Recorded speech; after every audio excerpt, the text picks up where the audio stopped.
Chapter 1. Ding.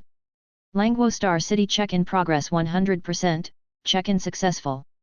Congratulations to host for winning, iTechnique.Tsukuyomi. The next check-in Star City has been unlocked. Please go to Nanan Star City to complete the check-in. An Xian pushed up his sunglasses. It's pupil technique again. Hard, the fist is hard. After a long silence, he suddenly took a deep breath and let the energy sink into his danshan. Dog system. Come out and get scolded. Bite. Ding your mother's leg. Tell the truth, did you do anything wrong? The rewards are not controlled by this system and are completely random.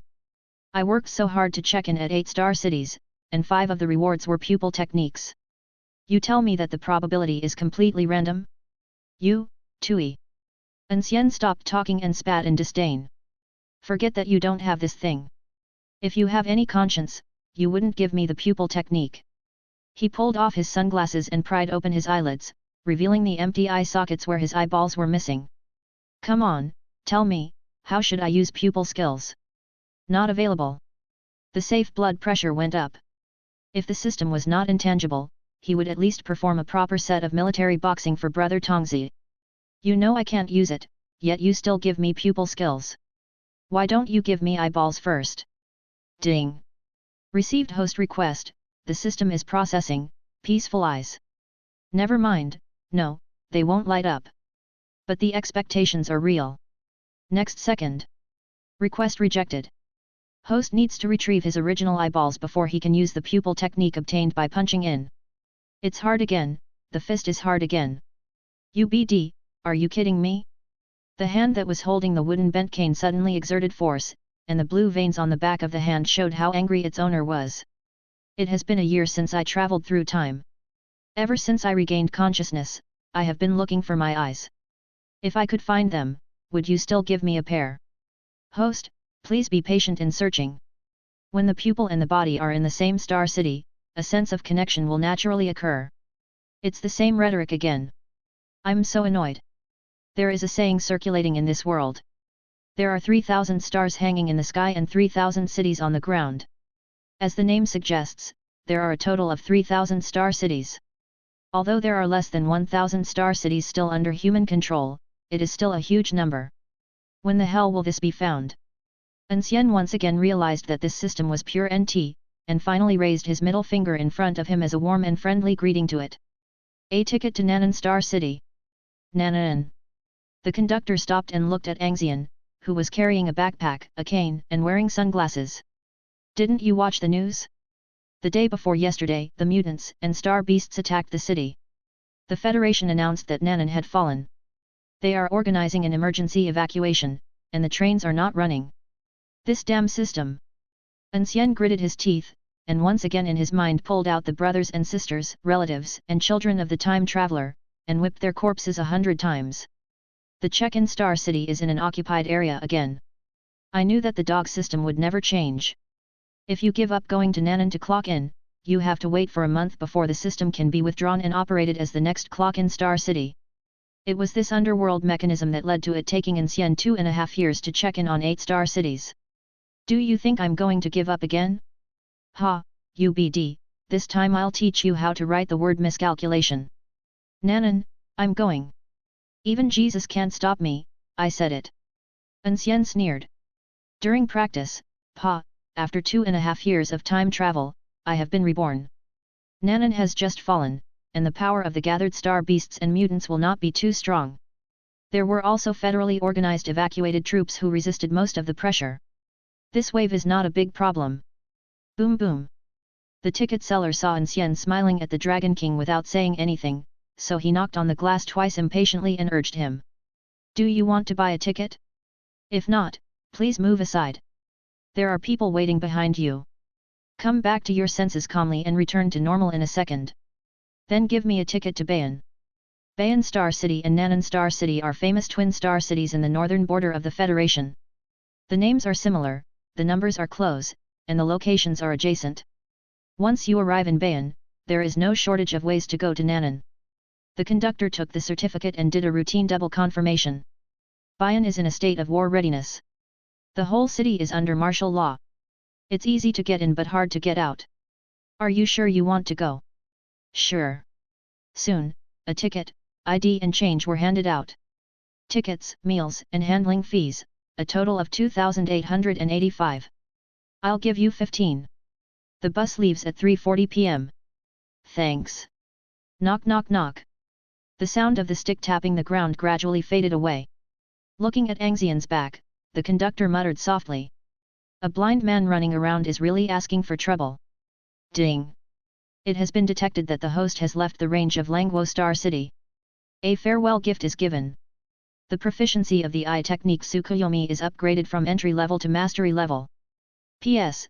The proficiency levels are entry level, mastery, grandmaster, mastery, and return to basics. In just a moment, An Xian absorbed all the usage experience of Tsukuyomi transmitted by the system. At this time, he had theoretically mastered this ability. The reason why it is only theoretical is very simple: there is a lack of vision and practical operation. Just like an experienced driver who has watched thousands of movies, the first practical operation will still feel a little awkward. However, with these experiences as a foundation, once you find your eyes, you can use them once or twice at leisure and completely integrate these experiences into yourself. Just as he was wondering which star city his eyes were most likely to be in, he suddenly noticed that another person in the same compartment was moving. The man tiptoed over like a thief. Could it be a thief?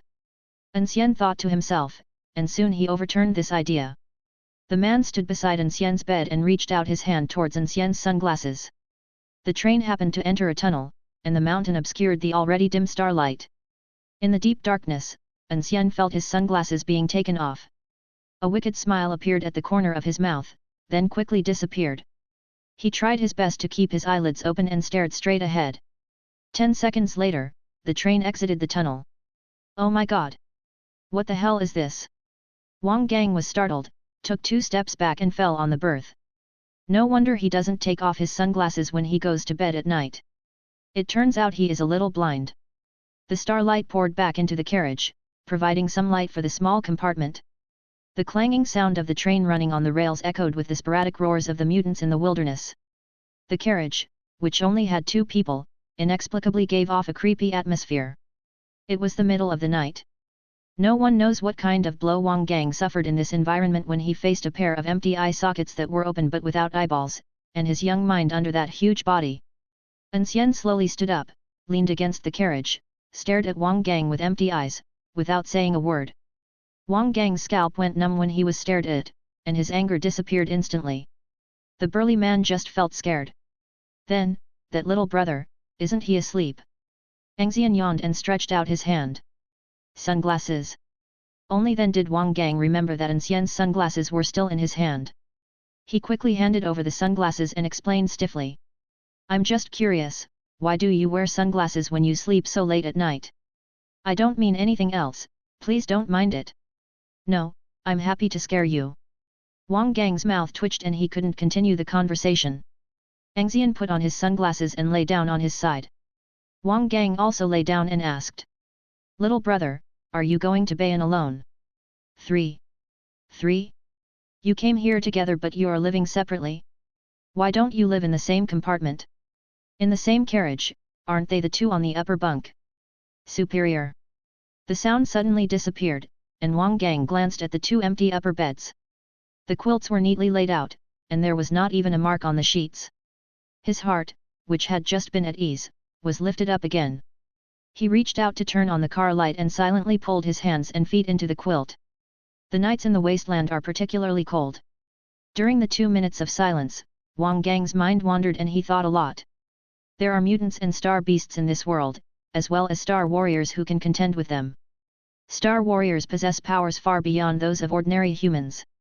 He had heard people say that there were star warriors who raised little ghosts, but he was so unlucky to encounter one.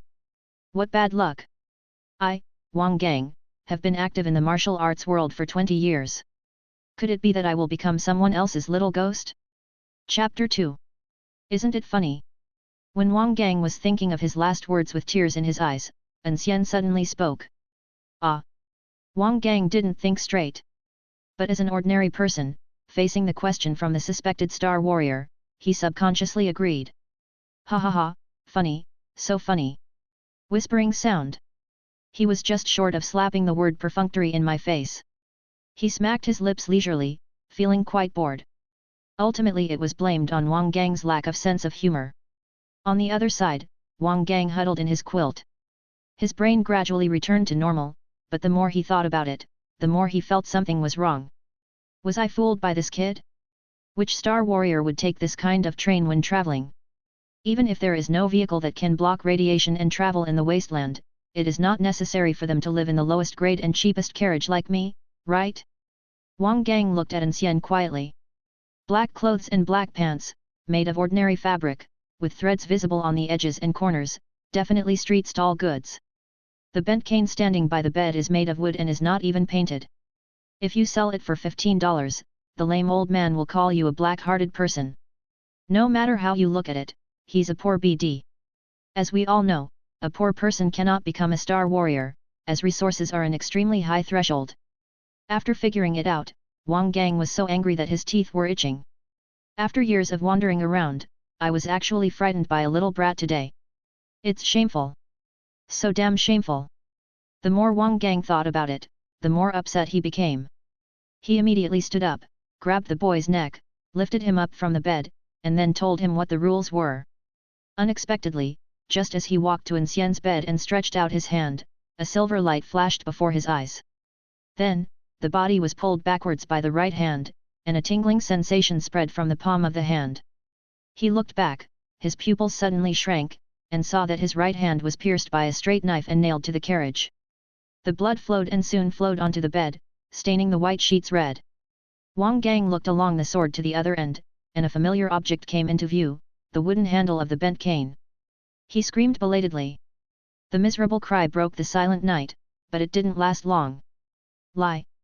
An Xian put his index finger on the corner of his mouth, as if there was a mysterious power that made Wang Gang hold back his screams.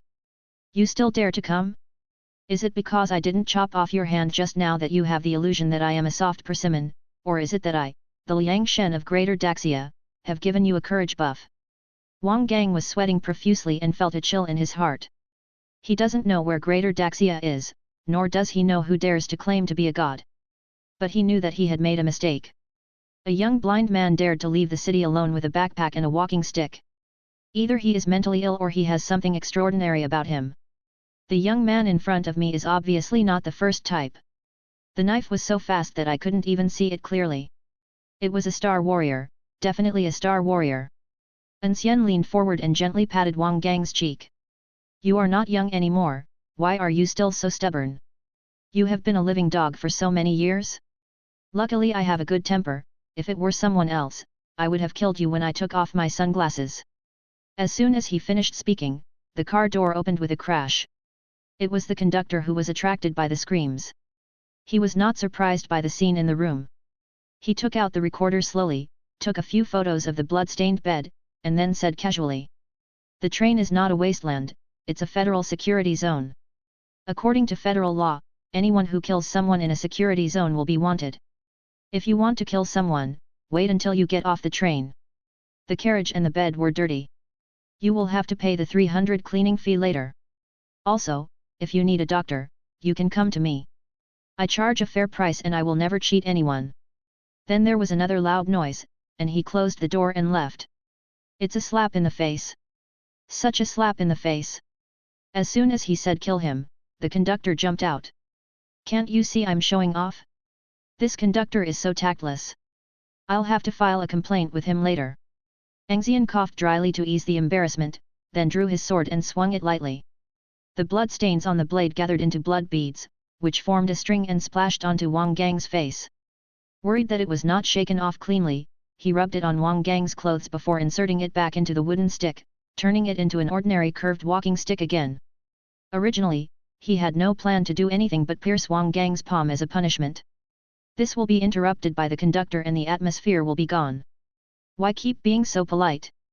And being wanted by the federal government is still a bit troublesome. The ban on taking federal trains alone was enough to give him a headache, as this was his main means of transportation to check in at each star city. From now on, until we reach Bayan, I hope you will behave yourself. Do you understand? Wang Gang didn't care whether An Xian could see him or not, and nodded like a chick pecking at rice. Although the conductor said that killing people is not allowed, he did not say that people's limbs cannot be cut off. Seeing that An Xian did not pursue the matter, he was naturally overjoyed. Sensible. An Xian placed his cane beside the bed and lay down. After a while, An Xian thought of something and said, "The carriage and the bed were stained with your blood, so you should pay for the cleaning. That's reasonable, isn't it?" Wang Gang, who was bandaging himself simply, stiffened suddenly when he heard An Xian talking again, fearing that he would go back on his word. An Xian frowned when he didn't hear the answer immediately. "What's wrong, little brother? You stained my knife with your blood, but I didn't ask you to pay for the cleaning of the knife. I just asked you to pay for the cleaning of the bed. Isn't that unreasonable?" Just as I was about to argue with him, Wang Gang's response came. "It makes sense. Of course it makes sense. It was my blood that made the mess, so I must pay for the clean-up myself. That's right. Close your eyes peacefully and contentedly. I hope Wang Gang is really sensible. Otherwise, just follow the principle of 3 times the limit. All I can do is give him a big slap in the face, and then wait until we are out of the safe zone, twist off his dog head with tears in my eyes, and send him to see the God who loves him." There was no conversation all night until dawn. During this time, Wang Gang didn't make any sound, and even his 3 urgent needs were suppressed. The conductor pushed the dining cart to distribute breakfast, and the bell of the dining cart echoed in the corridor. I stretched myself lazily. The slight swaying of the train was like a cradle, and it really helped me sleep. "Hey bro, can I go to the bathroom?" Seeing An Xian woke up, Wang Gang asked cautiously. An Xian paused while stretching, and a few black lines appeared on his forehead. "What? Are you afraid you can't pee and you need me to hold it for you? Don't dare. Then go to the bathroom if you want. Why ask me what's wrong with me? This person is simply incomprehensible. It's early in the morning and I'm speechless." Wang Gang laughed dryly twice, then ran out hunched over. An Xian took out toiletries from his bag and followed him out with his cane. When I came back after washing up, Wang Gang had already put breakfast on the table. A bowl of white rice porridge, 2 steamed buns, and a plate of pickles. The standard breakfast for lower-class carriages is paid for when you buy the ticket. An Xian picked up the chopsticks, tore off a piece of alcohol paper to wipe it, and said casually, "You didn't take the opportunity to do anything." "Ouch!" Wang Gang shuddered with fear and said quickly, "How dare I?" As he said this, he was about to swap the 2 identical breakfasts. An Xian tapped Wang Gang's hand with the end of his chopsticks to stop him. "Look at you, it's just a joke, why are you so nervous? He has no eyeballs and is blind, but that doesn't mean he can't see." While washing up, everything in the room was under his watch, so he knew exactly whether Wang Gang had done anything wrong. The question I asked just now was just out of mischief, to tease Wang Gang. "Ha, ha ha, you are so humorous." Wang Gangqiang laughed twice and breathed a sigh of relief. "Eat now. Don't just stand there. Don't delay the conductor from collecting the plates." "Well." The 2 ate in silence. The train's horn announced. "Warm reminder, hello, passengers. The train is about to enter the boundary of Bayan Star City. You can see boundary markers on both sides of the train. Further back, you can also see the refugee gathering place outside Bayan Star City. Passengers who are interested should not miss it." After 3 consecutive beeps, the broadcast sound disappeared. About 30 seconds later, a person high metal monument flashed outside the car window, engraved with the words Bayan Star City number 462. At the same time, a mechanical voice sounded in An Xian's mind. "Ding! The host is detected to have entered the Bayan Star City area, and the check-in progress bar is opened. 1% of the check-in progress will be rewarded with a special welcome gift. Congratulations to the host for winning." Chapter 3. Ding! Bayan Star City has been identified, but it is not the target Star City. Check-in is terminated. As An Xian expected, the progress bar that had just been opened stopped at 1%. Holding the cane comfortably, rubbing it with your fingertips, the wood feels very smooth even without waxing. "Dog system, give me the gift, don't try to blackmail me." Bayan Star City welcome gift distributed. Congratulations to host for obtaining the home field rights of Bayan Star City, which will become one of host's home fields. It's still the home field privilege. It seems that the greeting gifts of all star cities are the same. An Xian sensed that his star power and mental power were much more active. The role of home field authority is quite large. For an ordinary star warrior, his home city is the star city where he became a star warrior. The most intuitive manifestation is that in the home star city, the absorption of star power and the speed of star power recovery are in full state. In the away star city, the speed of absorbing the star power of other stars will be weakened to a certain extent depending on the level. Even the lowest level F-class star warriors, their recovery speed was reduced by as much as 90%. For example, a mobile phone can be fully charged in 10 minutes using this brand's charger, but it will take nearly 2 hours using another brand's charger. This gap is extremely terrifying. Although Bayan Star City is not the next target star city to punch in, it still has 1% of the punch in progress and received a welcome gift, Home Court Authority, which can be regarded as a system bug. I feel relaxed and in a good mood. No one can refuse to take advantage of the NT system, no one. Knock knock knock. The conductor knocked on the door and came in to take away the tray. There is still some time before arriving at the station, so I have nothing to do and start chatting leisurely. Are you from Bayan? Wang Gang answered quickly. No, I'm from Derg Star City number 2411. Derg? The queue is over 2000. An Xian thought about it and decided not to hear of it. Then why are you going to Bayan? Is it inconvenient to say? That's not the case. Wang Gang organized his words and said with a chuckle, Nanan has not fallen. I plan to go to Nanan and help the Federation evacuate the residents of Nanan. An Xian sneered and even laughed out loud. To help the Federation? I take back what I said before. You have a sense of humor. At least you told a good joke. He leaned back tactically and leaned against the carriage. Junkman. Wang Gang had mastered the art of face changing and his face suddenly turned red. No. I'm a treasure hunter. Oh. An Xian used his cane to lightly tap his gauze-wrapped right hand and asked in a joking tone, treasure hunter. Wang Gang's face changed, and after a moment he lost his temper and murmured dejectedly. It's the garbage man. Strictly speaking, the two belong to the same profession, the only difference is in strength. Those who have no strength and pick up trash in the wilderness are jokingly called garbage men. Those who are truly capable will form a group to sneak into the fallen star city and plunder the resources inside. These people are called treasure hunters. Nanan is such a huge star city, the wealth it contains is unimaginable for ordinary people. In a short period of time, it would be a fantasy to evacuate everything, let alone even 1/10 of it. Wealth that cannot be taken away will naturally attract groups of jackals that smell the scent. Especially for those garbage guys who normally don't have the ability to enter the occupied areas, it is an unprecedented carnival. Once I have gained something this time and have equipped myself, I will definitely become a treasure hunter. Wang Gang suddenly shouted that a junker who doesn't want to be a treasure hunter is not a good junker. May your dreams come true. I am in awe. Everyone who has a dream deserves respect. And then, he collapsed again. As for blessings, just lip service would be enough. Any more is fine.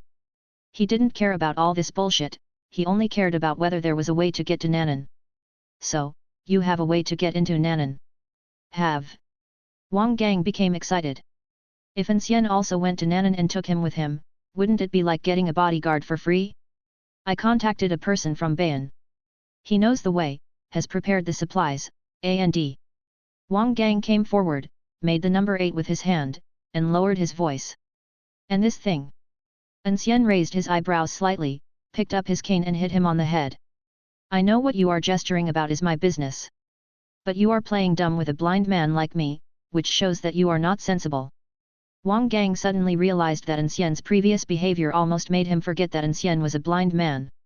He apologized twice quickly before continuing. I got a gun, the kind used by the real federal garrison now, it's old and powerful. You've got the gun? You're well prepared.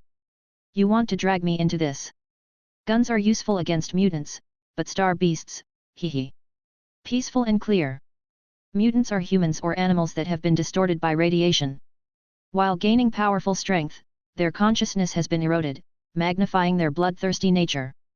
They are still essentially flesh and blood, and firepower weapons are ineffective against them. But it is not the case with star beasts. Until now, humans have not discovered how star beasts came about. They are soul bodies composed of star power and mental power. Conventional means cannot touch them at all, let alone cause harm. Star warriors are special cases. They can use star power to effectively cause damage to star beasts and kill them. An Xian didn't respond. Wang Gang became anxious. Seeing that the bodyguard he had brought was about to fly away, how could he not be anxious? It seems that there is no way to avoid showing the trump card. To be honest, I spent a lot of money to paint the car. Star paint? Star paint? An Xian became interested. Star paint is actually car paint mixed with star ore. And star minerals can isolate the radiation from the wasteland. Only vehicles painted with this kind of paint are qualified to drive on wasteland. Otherwise, before reaching Nanan, it would be eroded by radiation and become a deformed species. Wang Gang stared at An Xian nervously. Since this couldn't impress him anymore, there was really nothing he could do. That. No problem. Absolutely no problem. An Xian was puzzled, what's no problem? Let's go to Nanan. I'll take you to Nanan. There will be no problem. An Xian was shocked. I didn't realize that you have a hidden trick up your sleeve. You can even read minds. After being shocked, he thought about it and understood what Wang Gang was thinking, and he couldn't help but laugh. You want me to be your bodyguard? Wang Gang smiled awkwardly. What bodyguard? You are protecting me out of kindness. The fair. It's so strange to talk about this. The fact that we can share a carriage means we are destined to be together. Since we are destined to be together, it's only right that I take you to Nanan. There's nothing wrong with what you said. An Xian is not the kind of person who only knows how to ask for things but not how to give back. Wang Gang had said this and he was not reluctant to make a promise. Okay, take me to Nanan, I'll keep you safe. This promise was a reward, not because of the worry that he would get stuck halfway and no one would be able to drive. Well, absolutely not. Wang Gang doesn't care about those twists and turns, as long as An Xian agrees. Don't worry, I will make sure everything is arranged for you. Pollution level, 4.56%, released. Pollution level, 6.81%, released. Pollution level, 2.22%, released. Bayan South Station is the only civilian train station currently open, and all others have been requisitioned. At this time, there were several long queues at the station entrance, with soldiers maintaining order and testers drawing blood for testing using instruments. Only a few seconds for each one, very efficient. Following the team slowly forward, we arrived at An Xian in more than 10 minutes. Hand. An Xian stretched out his hand and immediately felt a needle pique his fingertip. Within 2 seconds, the voice of the tester sounded. Pollution level, 1.13%, released. He tapped the ground with his cane and walked out slowly and leisurely. The pollution level is 1.13%, the same as last time in Langwo Star City. It seems that the train from Langwo to Bayan contains a lot of star minerals, and the radiation isolation effect is very good, and it has not increased at all. As he walked out, the inspector's numb and cold voice sounded again behind him. Pollution level, 10.01%. Not approved. Take away. Chapter 4. No. No. My previous test result was 9.8%, it was 9.8. The man panicked and saw 2 armed soldiers approaching. He grabbed the inspector's hand and begged desperately. There must be something wrong with the instrument. Please, please test me again. Please. The inspector looked away and didn't look at him. There were a few samples exceeding the standard every day. He was just an inspector and his opinion didn't count here. The soldiers grabbed his arms and took him away. He burst into tears and shouted in despair. I have money. I'll give you money. Let me in. Please let me into the city. I don't want to die. I don't want to die. Suddenly, he broke free from the soldier, overturned the table, and ran out of the station. If the pollution level exceeds 10%, it is defined as a risk of being out of control. The best outcome is to have your federal citizenship revoked, be thrown out of Star City, and left to fend for yourself. Without the protection of Star City, the only place to go is the refugee gathering place outside the city, where they silently endure the radiation and gamble their lives. For those who are lucky, when the pollution level stops rising to a certain level, the deformation process stops, and they become half deformed, neither human nor ghost. They are then drafted into the army and die on the battlefield. Those with bad luck will be completely deformed into mutants, and will be shot by a volley of bullets and die in the gathering place. The man quickly rushed in front of An Xian. After asking for instructions from the rear, the soldier put down the walkie-talkie, raised his gun, pulled the bolt, and aimed. Bang! A trace of heat passed across the side of his cheek, and An Xian stopped. The next second, there was a thud and the body fell to the ground. The splattered blood fell right in front of An Xian's feet and almost splashed on his clothes. The cleanup crew arrived quickly and efficiently, dragging away the bodies and clearing the bloodline in one go. The whole process didn't take even a minute. If it weren't for the smell of blood lingering in the air, no one would believe that someone had just died here. There were several long queues at the station, and no one even uttered a cry of surprise at his death. In this terrible world, if you don't stay in a star city and die, it is inevitable to be exposed to radiation when you leave the city. Regardless of the process, everyone should calmly accept the fate of death due to radiation. I walked around the area leisurely, went out the door, and took a breath of fresh air. I didn't feel anything strange. After all, he had traveled through time and space before. He had already understood how cheap life was in the past 2.5 years. Hey, if a saint came here and saw the refugees waiting to die in the gathering places outside each star city every day, she would cry to death. I thought about it leisurely and amused myself, and the more I thought about it, the more I felt that it was possible. Brother! I'm coming. At this time, Wang Gang came jogging over. He came out earlier than An Xian and contacted the Bayan man who knew the way in advance. A thin man who looked cunning followed behind. Gangzi, is this the star warrior you mentioned? The thin man sounded doubtful. He not only doubted An Xian, but also doubted whether there was something wrong with Wang Gang's brain. An Xian looks so poor and his clothes are not even as good as his. He is so young and blind, how can he look like a star warrior? He had the honor of speaking to the star warrior, and the sense of oppression brought by just standing in front of him was enormous. Compared with that person, An Xian is like heaven and earth. This tender little boy is blind. Shut up! Wang Gang quickly covered his mouth, pulled him to a corner and whispered threats. The two came back after a while. Wang Gang was afraid that An Xian would quit his job in anger because of this stupid guy. It is not difficult to find someone who knows the way in Bayan Star City, but you may not be so lucky to find another star warrior. He said cautiously with a smile on his face. Little brother, he is ignorant, please don't bother with him. An Xian pushed up the sunglasses on his nose and waved his hand lazily. I'm not that petty. Let me introduce you. Okay.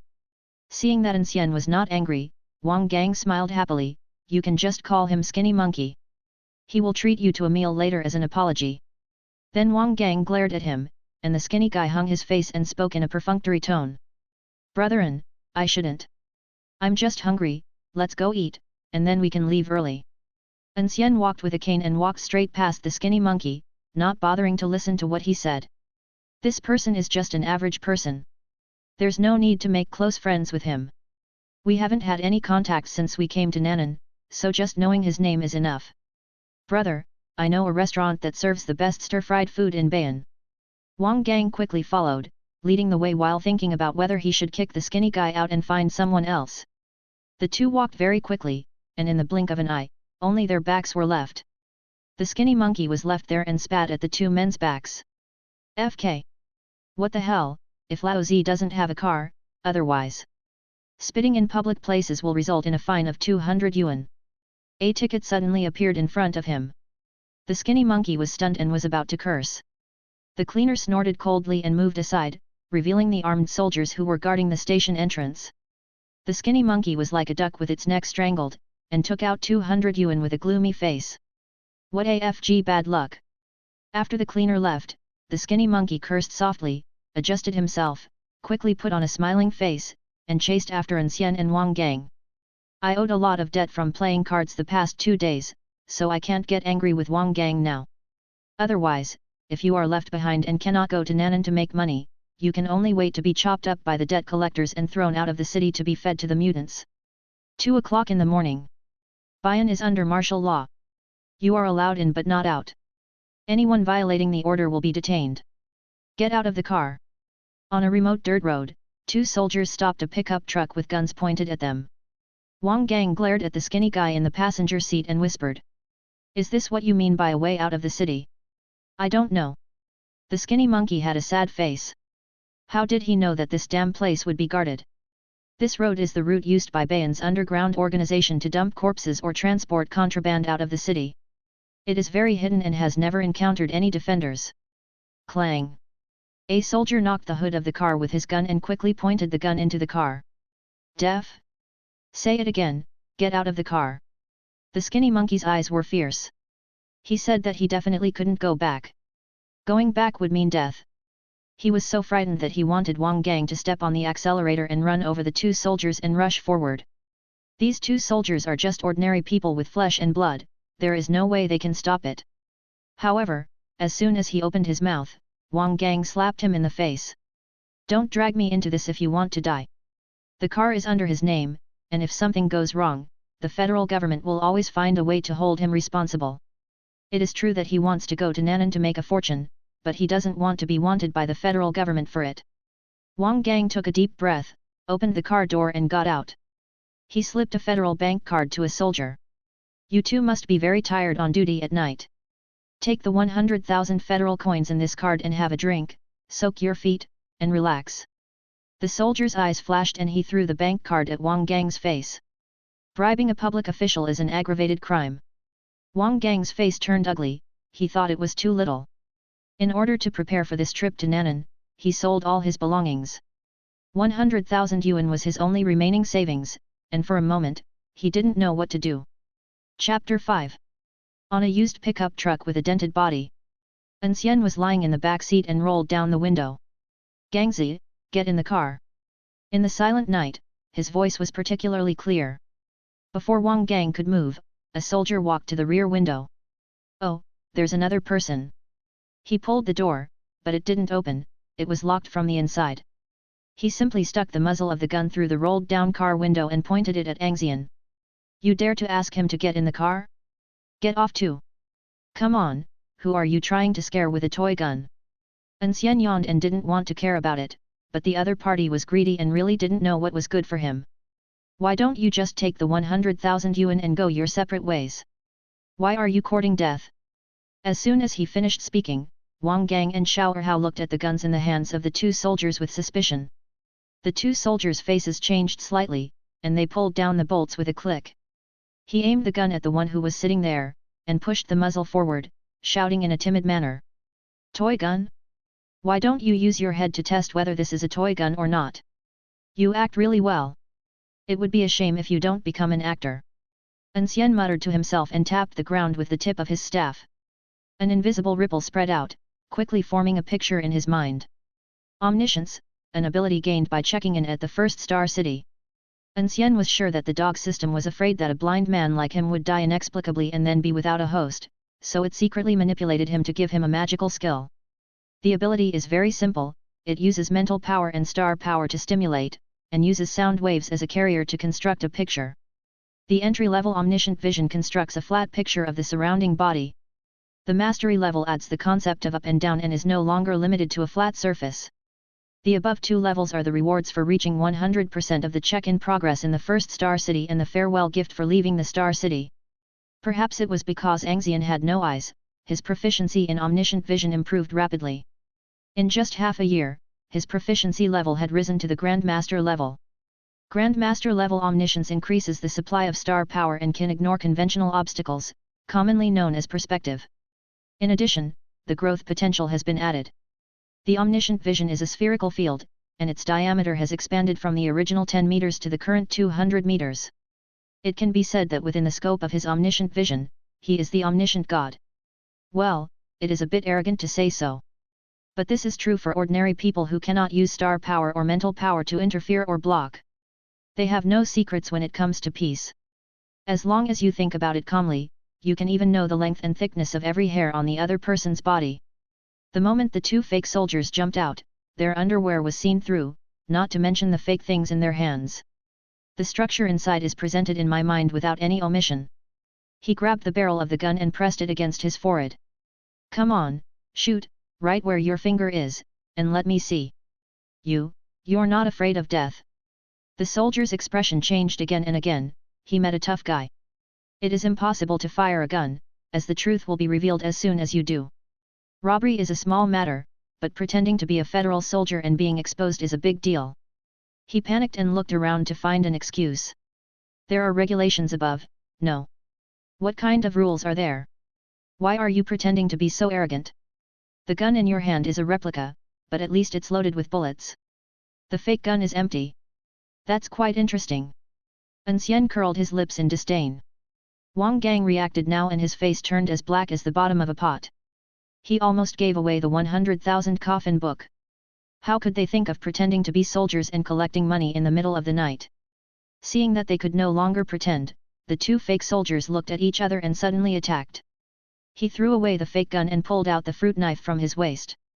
Gun control in Star City is strict, so it's hard to get one without any help, but you can buy a fruit knife just like that. The two men stabbed An Xian and Wang Gang respectively. I was planning to just steal your car, but you insisted on exposing us, so go to hell. The knife came with the sound, and the fruit knife stabbed An Xian's face. An Xian nodded slightly and dodged, then bent down and pulled out a rifle from under the seat. The man was stunned, then sneered. Use the same trick I used? Take me for a fool. As he spoke, he reached his hand through the car window and tried to open the door from the inside. Your is fake, but mine is not necessarily true.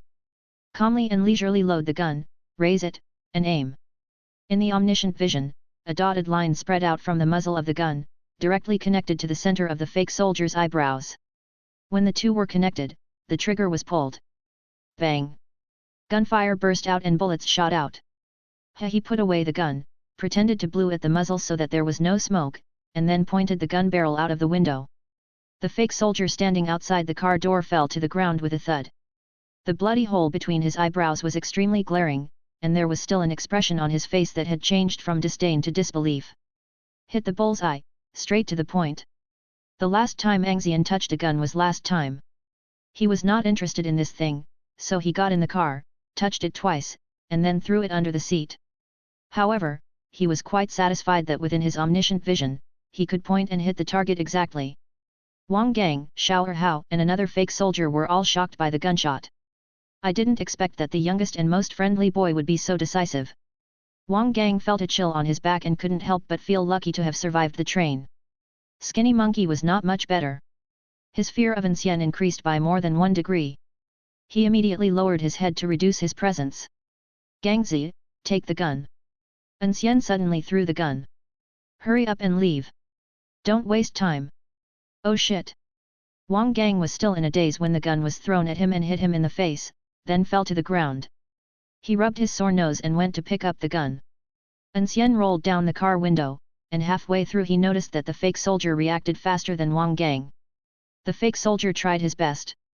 If Wang Gang had gotten the gun, the fate of his other accomplice would have been a lesson for us. He burst out with amazing speed and pounced to grab the gun. What he was holding tightly in his hands was not a gun, but the hope of survival. Ha ha ha! Idiot! The gun is with Lao Zi now. Wang Gang, who was a step late, became stiff and looked guilty. Damn it! The fake soldier pointed his gun at An Xian immediately. It was this guy who shot and killed his own brother. The cold metal texture of the gun gave him unprecedented confidence. Great! It turns out that the real thing is not comparable to the fake one. Staring at An Xian, his eyes were red and his expression was ferocious. Little BD! Go and be buried with brother Guang! Da da da! Tongues of flame gushed out. Trouble! An Xian frowned and whispered, but it was just a trouble. Although he has never had systematic contact with the Star Warrior power system in this world, he does not know the exact extent of his own strength. But he knew that ordinary guns no longer posed a threat to him. An Xian pulled out the knife from the staff at an extremely fast speed, exerted force with his arm and shot it outwards, while at the same time his body fell backwards. At the critical moment, the bullet passed by, shattered the window of the oncoming car, and disappeared into the night. The fake soldiers were not so lucky. The speed of that staff knife is even faster than a bullet. It was in front of him in an instant, and without waiting for him to react, it pierced his left chest directly, piercing through his heart, destroying his life and nailing his body to the ground. An Xian saw this scene clearly in his omniscient vision. Even if I give you a chance, you are useless. Feng King Yundan stood up and said to Wang Gang, who had not yet recovered from the sudden change in the situation. Wipe the knife and bring it back, and find something to block the window. An Xian tightened his collar and muttered softly. It's really autumn now, the breeze is chilly. Chapter 6. The first ray of light breaks through the darkness. The pickup truck stopped in a small valley. The entrance to the valley is narrow, with dense green vines climbing on both sides, making it very hidden. Wang Gang leaned back and called out An Xian twice. Need to pee again. These 3 words made Wang Gang's face turn red. There's no way to get over this hurdle, right? I racked my brains for more than 10 seconds to think about how to respond, and finally decided not to respond, skipping this question and getting back to the topic. Brother, according to the plan, we will rest here during the day and set off after dark. If everything goes well, we can arrive in the early morning. Oh, it's up to you to decide. The reason for not traveling during the day is to avoid running into the troops evacuating from Nan'an to Bayan. It is understandable. Besides, he doesn't know the way, so as long as he can get to Nan'an smoothly, he has no objection to anything else. We'll stop at Green Vine Valley. It's absolutely safe. The skinny monkey patted his chest and jumped out with confidence to make his presence felt. I hope so. An Xian responded with deep meaning. Green Wisteria Valley, Green Wisteria Valley. You have to know that it's not just humans and animals that are distorted by radiation. I don't know if the monkey really doesn't know or if he simply has bad intentions. The 3 of them simply ate some bread to fill their stomachs, then changed their postures and continued to sleep. Wang Gang and Xiao Hao also leaned on the back of their chairs to rest. They were afraid of being squeezed and didn't even dare to lower the back of their chairs. At noon, the skinny monkey tiptoed to open the car door, but the slightest noise still woke Wang Gang up.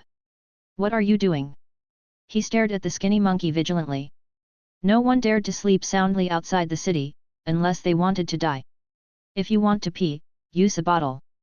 There will be radiation outside the car. The skinny monkey covered his stomach with his hands, his facial features wrinkled. I have a stomachache. Wang Gang showed a look of disgust. You are the only one who is always bothering me. Go quickly and come back soon. Be careful. Okay. After getting off the car, the skinny monkey put away his sad expression and jogged all the way to the valley entrance. Looking at the green vines on both sides of the valley, he smiled sinisterly. MD, you all look down on Laozi, don't you? You will suffer in the end. He lifted up his clothes, revealing the wounds he received from the debt collector. He rubbed them hard with his hands, grimacing in pain. Bleeding was oozing out of the wound that had not yet healed, and a faint smell of blood filled the air. The green vine at the mouth of the valley seemed to come alive, and the end actually began to wriggle slightly. From a distance, it looks like a bunch of snakes entwined together. Seeing this, the skinny monkey immediately put down his clothes to cover the wound, then took out a small bottle of spray from his pocket and sprayed himself from head to toe until it was finished. After finishing everything, the skinny monkey returned to the car as if nothing had happened, smiled at Wang Gang who was looking at him, and closed his eyes and pretended to sleep. At the same time, An Xian in the back seat raised his mouth in disdain. It seems that this monkey has bad intentions. Maintaining the minimum energy consumption for omniscience has become a leisurely instinct. In this state, although there is no ability to see through or lock onto enemies, there is still a basic field of vision with a diameter of 200 meters. 200 meters is enough to cover the small valley. Every move of the skinny monkey after he got off the car was under An Leisure's watch. The awakened green vine slowly crawled towards the pickup truck. Plants naturally absorb energy and develop themselves. After the distortion, these characteristics are infinitely magnified. They are no longer satisfied with the nutrients in the soil, so they set their sights on living things. The blood and flesh energy of living things is more delicious, and the nutrients they provide are more direct and huge. Simply put, distorted plants eat people. To be more precise, not only humans, but also mutant species and different types of mutant plants are its targets. The existence of Green Vine Valley is no secret to the evil forces in Bayan. It is a perfect place for them to dispose of corpses. The reason these green vines can grow so lushly is that they provide food. Skinny Monkey also knew about Green Vine Valley, and specially bought a small bottle of spray that can prevent attacks from green vines. When he made the initial agreement with Wang Gang, he planned to use Green Vine to kill Wang Gang. It just gave him some peace of mind, making him hesitate whether to take action.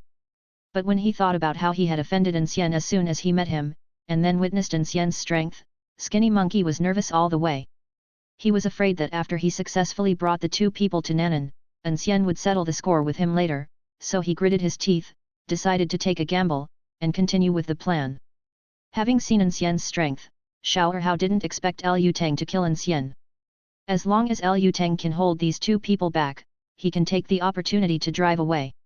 At that time, I will drive to Nan'an and make a lot of money, and finally pretend to be a Nan'an citizen and evacuate with the Federation. On the other hand, even if An Xian and Wang Gang ran away, there was no way to isolate themselves from the radiation. The pollution level would definitely exceed the standard before they escaped back to the nearest star city. It will still be a dead end by then. The plan was so good that Skinny Monkey almost laughed out loud. What are you laughing at?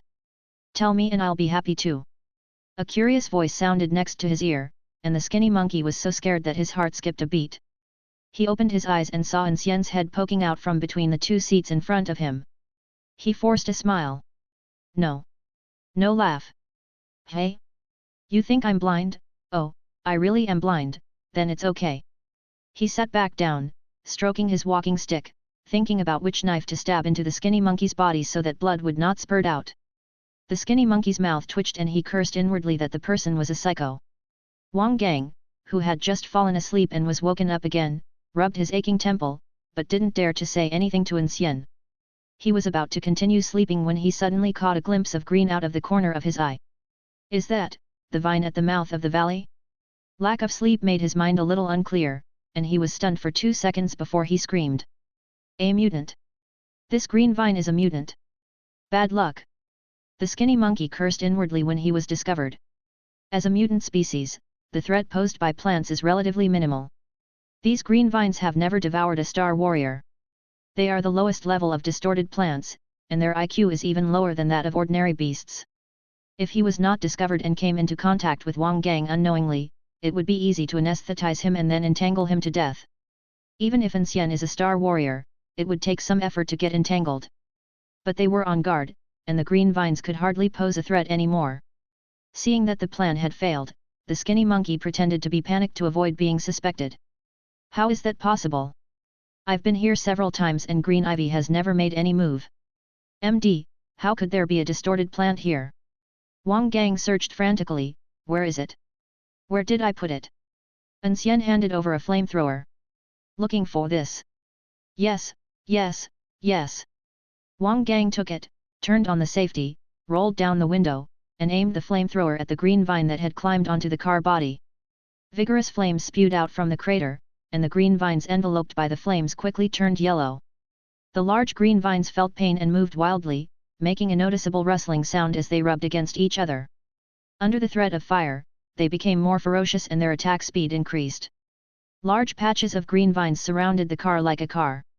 He sat there calmly and leisurely, not panicking at all. Brainless stuff like that.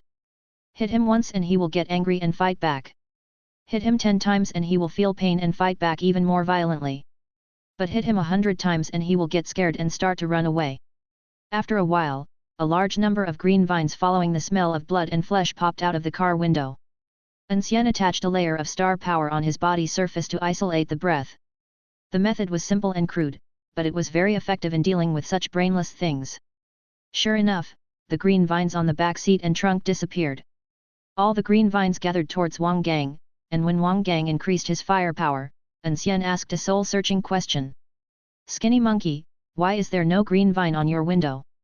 The Skinny Monkey froze for a moment and stammered to explain. But, maybe green ivy doesn't like to eat my flesh. Wang Gang looked back at the Skinny Monkey and said nothing. An stir up discord.idle, with a long, strange tone. Oh, is that so? There are also mutants who are picky eaters. It's really a little knife pulling the butt. I'm really enlightened. Damn it, so cheap. The Skinny Monkey lowered his head, gritting his teeth in hatred. At this moment, An Xian noticed something unusual, put his right hand on the cane, and pulled the knife out an inch. 2 seconds later, he chuckled and put the knife back. In the all-seeing vision, there is a small green snake swimming among the green vines. If you stare closely, you can even see through its body and see things on the other side. Although it was swimming among the green vines, it would occasionally pass directly through a vine, proving that it had no substance. A soul body between illusion and reality that cannot be affected by physical means. The features are extremely obvious, this is obviously a star beast. Chapter 7. Suck, suck, suck, go over there quickly. Under the omniscient vision, An Xian used his mind to drive the little snake, fake, to swim towards the skinny monkey. The little snake stopped in front of the car and seemed to be thinking. Even the lowest level star beasts have higher IQs than most deformed species. It spit out its tongue, shook its head, looked at the flamethrower in Wang Gang's hand, and decided to go find the skinny monkey. The flame from a flamethrower cannot cause any harm to it, but after all, it is visible. Diving into the fire, even if you know it is fake, requires a certain amount of psychological preparation. This little snake's awareness is clearly not enough. It crawled along the tire to the car door and popped its head out from the window. Its pair of snake eyes stared at the skinny monkey through the glass, saliva dripping from its mouth. However, the saliva was as illusory as the body and dissipated soon after leaving the body. An Xian was overjoyed to see that the little snake had found the skinny monkey as he wished. Did I unlock a new use for the omniscient vision? He explored it passionately for a long time, and finally sighed in disappointment, thinking it was all a coincidence. An Xian turned his attention back to the little snake and was startled. Is this snake a fool? What is it doing outside the car window? You have no physical body, how can the car window stop you? Why don't you come in? The little snake pondered for a while, and suddenly realized that he was a star beast. Couldn't he just get into this broken car casually? It opened its mouth, showing its fangs, and leaped forward. Pa! It was the sound of An Xian slapping his forehead without words, and it was also the sound of BG, the door that he imagined for Xiaoshe. What a fool! Why didn't you just hit the car window? Why did you hit the door? The star paint that Wang Gang spent a lot of money on his car is not just for show. Star mineral products can not only block radiation, but also resist star beasts to a certain extent. The little snake that fell to the ground staggered and raised its front half, its tongue sticking out, its little eyes full of confusion. The invincible phantom body encountered an obstacle for the first time. It climbed up to the place where it had just fallen and bumped into it again. An Xian couldn't bear to watch it anymore, so he quietly gathered his star power and lifted it up. This time it went smoothly. The little snake, after its position was adjusted, entered the car through the window. The little snake landed on the skinny monkey's legs and shook its head proudly. It turned out to be an illusion. It was proud of itself, but the skinny monkey, who kept his head down, was not in a very good mood. He was thinking about how to explain it later when suddenly a snake jumped onto his leg. The surprise came so quickly that he was completely unprepared. When its eyes met the snake's pupils, the little snake began to drool again. At such a close distance, it could already smell the scent of this human's soul. Hungry. Hungry. Hungry. It smells so good. I really want to eat it. Snake. There's a snake. The skinny monkey acted faster than he thought. He pulled out the dagger from his waist and slashed at the upright snake's body. The little snake, having just proved that its body was still invincible, didn't even bother to hide. If the skinny monkey's dagger was made of pure star ore, he might be able to kill the little snake directly. Or maybe there is star ore mixed in it, which can also cause some damage to the little snake. Unfortunately, none of them were true.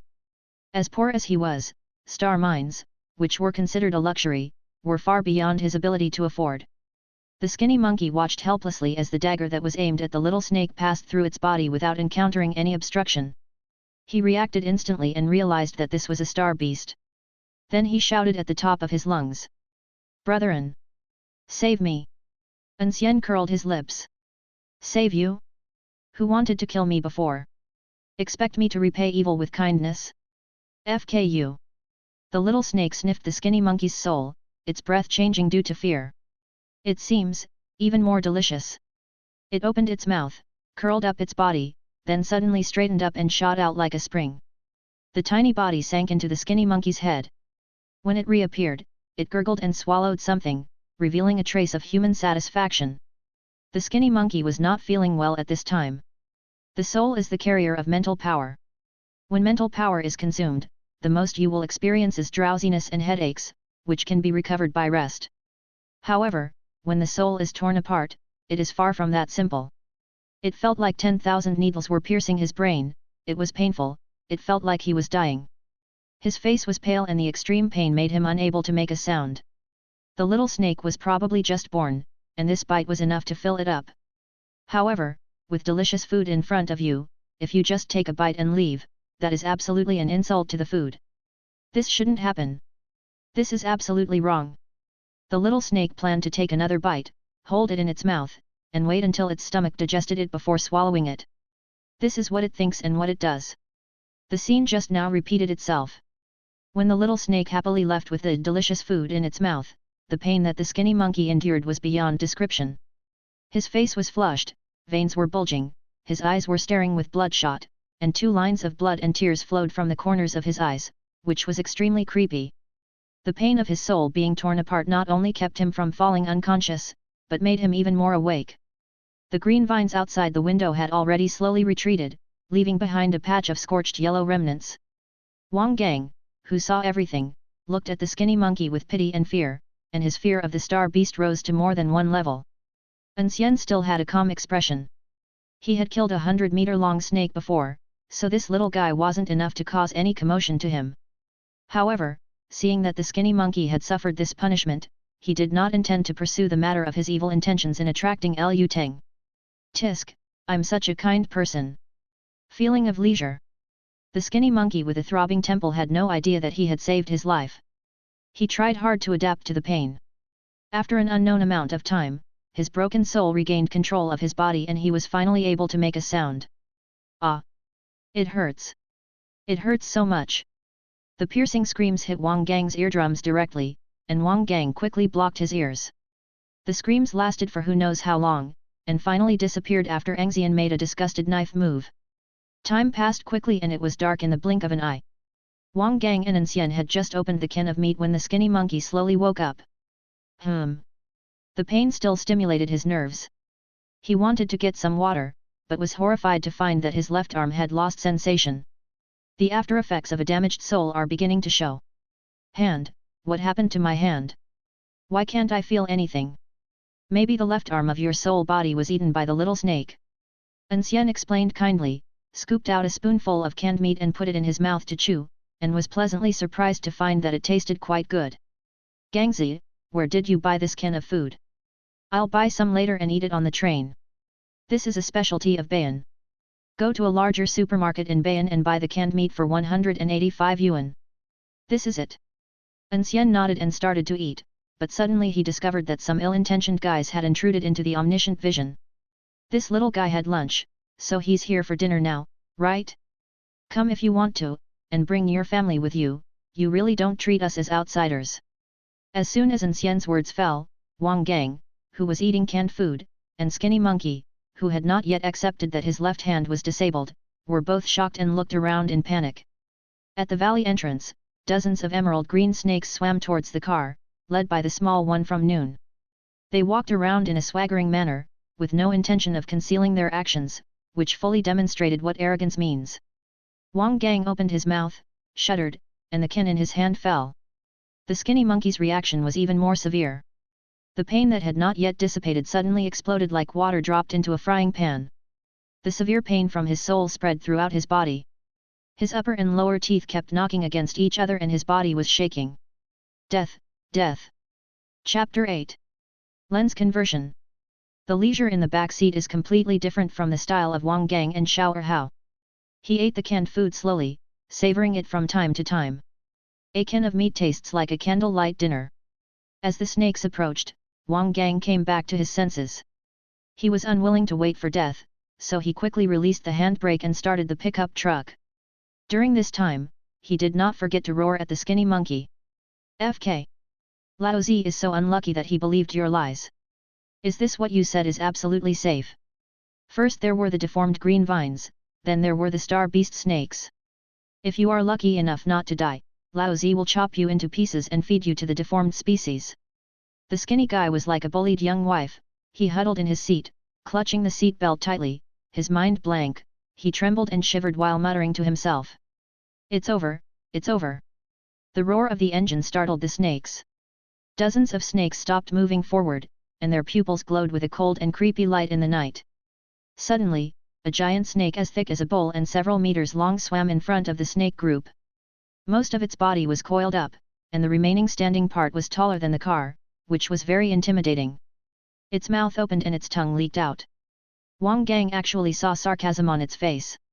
It is laughing at the people in the car in front of it for overestimating their own abilities. The courage that Wang Gang had finally mustered was gone in an instant. All his strength was drained from him, and he slumped in his seat. This big snake is estimated to have sea-level strength. You should know that the highest combat power of most star cities is only level B. Class C is already the top level that ordinary people can access. Wang Gang couldn't understand why he encountered a sea-level star beast in such a place. Green Vine Valley is not far from Nanan Star City. Shouldn't a star beast of this strength go to capture Nanan? He couldn't figure it out, so he stopped thinking about it and simply closed his eyes and waited for death. At noon, an F-level star beast snake had the power to easily take the skinny monkey's life. He could only watch and could not do anything, let alone this sea-level snake. He didn't count on An Xian either. In his opinion, An Xian was very young, and even if he was a star warrior, he could at most deal with an E-level star beast. And this is sea-level. It seems that God wants me to die here today. Wang Gang gave up lying down, and the skinny monkey was frightened to the point of dementia. Look at An Xian again. An Xian is still eating canned food. The gentle sounds of smacking lips and swallowing food were clearly audible in the deathly silent car. It smells good, indeed. After swallowing the last bite of meat, An Xian wiped his mouth and thought of a key question. There won't be any technology or hard work involved, right? While he was thinking about this question, a small snake flew through the windshield and rushed towards An Xian's face. When it was less than 10 centimeters away from An Xian's eyebrows, it could already imagine how delicious the soul of the person in front of it was. Compared with this young man's soul, the souls of the two people mentioned above are nothing but dregs. If you eat him, you will definitely advance. It can't wait to show its fangs, ready to take a big bite. However beautiful the imagination is, leisure will tell it how cruel the reality is. A slender hand covered with star power grabbed it mercilessly. The little snake was a little confused. It opened and closed its mouth twice but missed its bite. It then swung its tail towards the cricket pupa, but could not move at all. What's going on? Why can this person catch me? Could it be that I am not my mother's child? Is my star beast body fake? Is it a bad behavior to be uneducated and not know that disturbing other people's thinking? An Xian scolded while reaching forward the hand that was holding the little snake. When it reached above the skinny monkey's head, he let go and spoke in a tone like coaxing a child. Be good, go play with your uncle monkey, he likes you. The little snake coiled on top of the skinny monkey's head, its head still a mess. The skinny monkey was stimulated by An Xian's behavior. He shuddered suddenly and forced out a smile that was uglier than crying. I don't. No, you do. An Xian pushed up his sunglasses, sensing the other snakes that were approaching within 3 meters of the car, and opened the car door with his cane. Gangzi, take a look at the ingredient list on this can. If it's clean, open another can for me. I'm a little hungry.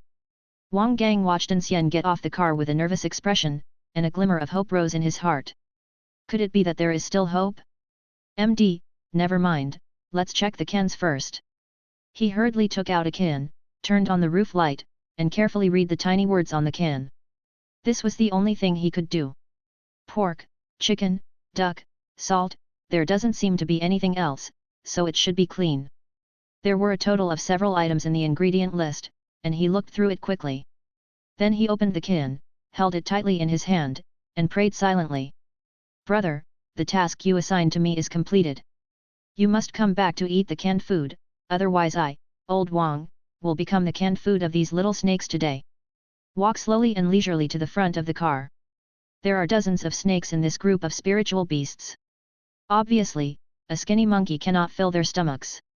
If left unchecked, Wang Gang would also be in danger. An Xian doesn't think that he is a kind-hearted person, and it is not an exaggeration to say that he kills people without blinking an eye. But since I promised Wang Gang to keep him safe, then, to the best of your ability, choose to be a person of your word. Ding! The omniscient field of vision is limited. Driving at high speeds can be dangerous. The host currently does not have the ability to drive independently. Dog system, shut up. An Xian showed a kind smile. Don't ruin my reputation. What does it have to do with whether I can drive? I just kept my word and I couldn't bear to see Wang Gang in danger, understand? Understand. An Xian snorted coldly. He was caught off guard for a moment and almost let the dog system ruin its reputation. He was extremely unhappy at this time. If you are unhappy, you need to vent. These blind snakes that delayed his journey to Nanan were obviously good targets. The snakes looked at the young man who came out on his own initiative and exuded a low aura, and stopped moving forward. Their restless cries, instinctive warnings of danger, and desires for delicious food warred in their tiny brains. Without waiting for them to come to a conclusion, An Xian held his cane horizontally and whispered in a low voice. "Wake up, Hungji. Zanpakut.beiji." Among the 8-star city check-in rewards obtained so far, this is one of the 3 non-I technique rewards. It is worth mentioning that all the abilities and driving energies obtained from the system are converted into star power and mental power. Otherwise, every time he gains a new ability, he will have to practice a completely new power system, which makes my scalp tingle just thinking about it. The wooden surface of the cane, held horizontally and leisurely, broke quietly. Instead, it was a zanpakut with a straight blade, a red knot in place of the guard, and a curved end. The blade was clear and the moonlight fell on the blade, reflecting a sharp cold light. An Xian had tried it before. After Shikai, zanpakut could directly injure star beasts with just the sword itself, even without using star power. Its effect is better than weapons made of pure star ore. This feature is indeed a pleasant surprise. As Hungji Shikai, without deliberately suppressing her leisure, the star power in her body gradually became active. If he had looked like this at first, he would have been just an ordinary little blind man. Looking back at it now, it makes me feel inexplicably afraid. That is the fear caused by the huge gap in strength. Careful! Wang Gang suddenly gave a warning. Whoosh! With a barely perceptible sound of breaking through the air, the little snake that An Xian had thrown onto the skinny monkey's head attacked An Xian's back. What kind of a loser is that monkey? It's far worse than this little blind man. The difference between the two is like that between a firefly and the bright moon. The little blind man's is still the best, it's really, too good. Chapter 9. You gave me food but you refused to eat it. You want to die, right? An Xian didn't even turn his head and held Hongji's hand. The omniscient vision constructed the snake's sneak attack path. When the snake reached the predetermined position, An Xian stabbed it with the knife, and the tip of the knife accurately hit the snake's head. Its head was pierced by Hongji, and the surging star power instantly dissipated its vitality. An Xian brought the tip of the knife in front of him, with the body of the little snake still hanging on it. Soon after death, the star beast will dissipate between heaven and earth, but before it dissipates. An Xian opened his mouth and sucked. The snake corpse immediately turned into starlight and was sucked into his mouth. Star beasts eat humans, and humans can also eat star beasts. A star warrior's star power can be increased through practice, but his mental power cannot. How much spiritual power each person's soul can carry is determined by nature. The only way to break through the upper limit and increase spiritual power is to hunt star beasts. Star beasts are pure soul bodies, and their bodies will disintegrate after death. During this period, they can be absorbed by star warriors. The flavor is gone before I can even taste it. An Xian licked his lips.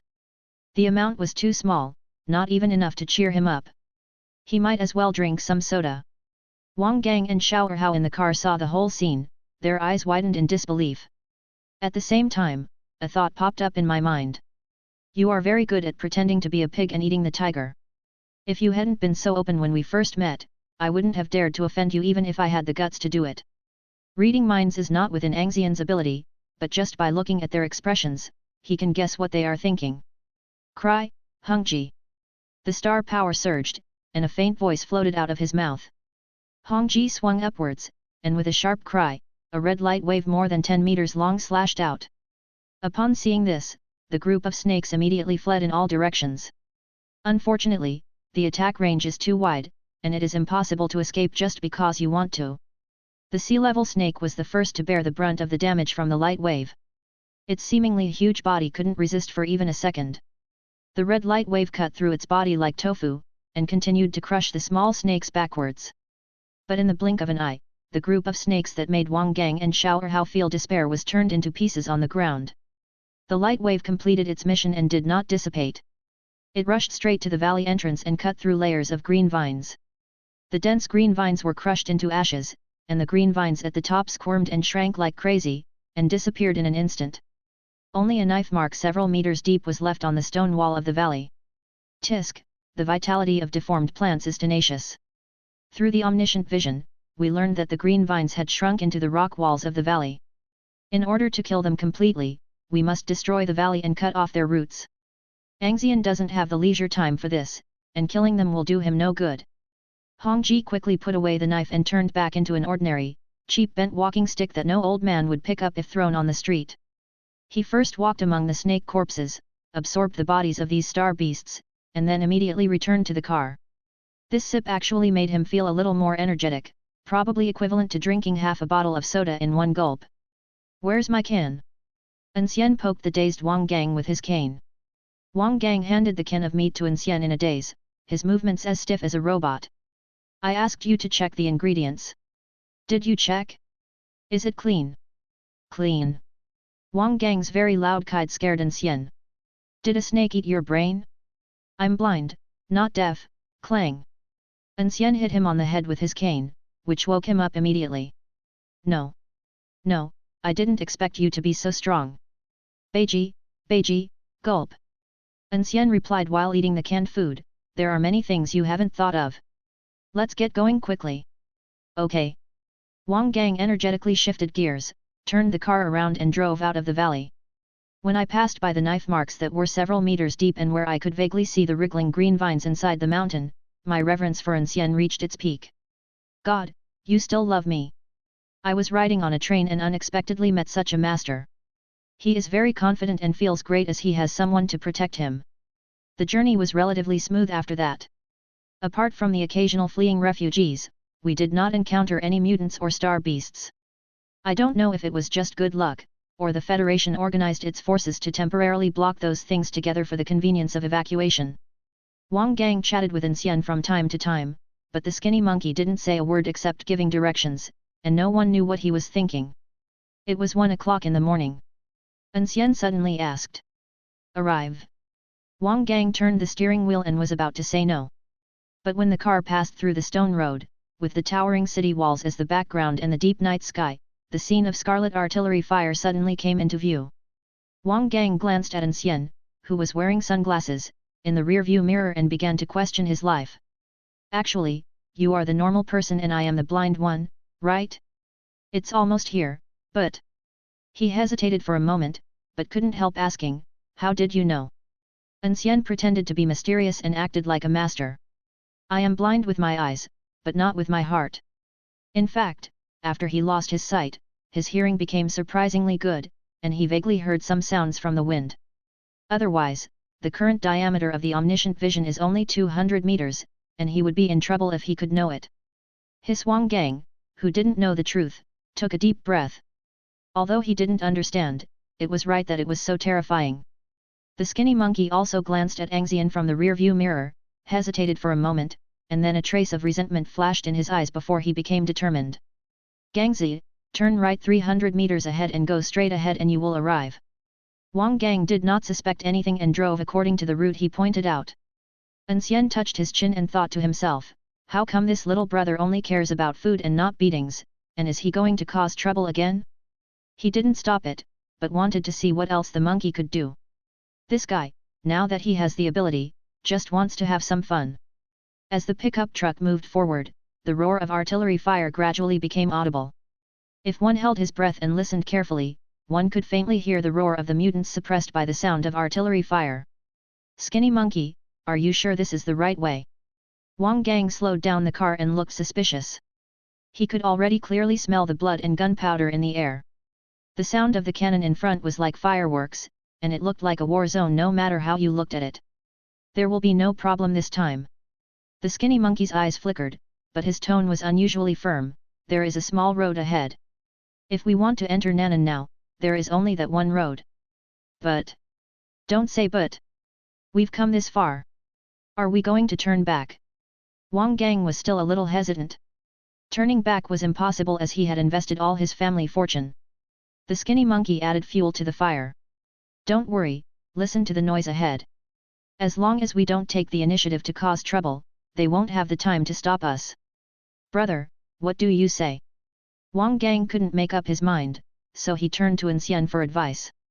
The skinny monkey subconsciously wanted to clench his palms, but suddenly realized that his hands were broken, both of them were broken. The resentment in my heart grew even stronger. The consequences of a broken soul were far more than just losing my left arm. It's all the fault of that BD named An. An Xian leaned against the car door and said indifferently, "We don't know the way anyway, so just listen to him and keep going." As soon as he finished speaking, the skinny monkey breathed a sigh of relief, and then a sinister expression appeared on his face.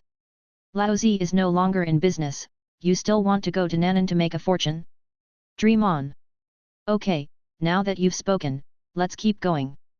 Wang Gang responded, and relying on the cover of the sound of artillery fire, he stepped on the accelerator to the bottom, the engine roared, and the speed was increased to the maximum, intending to rush forward in one go. As long as you enter Nan'an, the sky is high and the birds fly freely, the sea is wide and the fish jump freely. The closer the pickup truck got to the combat zone, the sweatier Wang Gang's palms became as he gripped the steering wheel. Scattered federal soldiers have appeared nearby. Their job is to stand guard to prevent sneak attacks from mutants or star beasts in the rear. However, what made Wang Gang feel fortunate was that these people just took a look at the pickup truck as Xiao Erhao said and had no intention of intercepting it. The pickup truck continued to move forward. After more than 10 minutes, there were more and more soldiers around, and groups of evacuation vehicles carrying Nan'an citizens were heading towards the main road. Just when Wang Gang thought he would be able to enter Nan'an smoothly, the skinny guy suddenly smashed the car window with his head. The glass shards cut his face, which was covered in blood. The skinny man looked ferocious, like a devil from hell, and he screamed at the top of his voice. "Help! I am from Bayan, and I was kidnapped by the wanted criminal of Jiyat. They want to sneak into Nan'an, cause riots, and prevent evacuation." Chapter 10. The train tracks were destroyed by the mutants.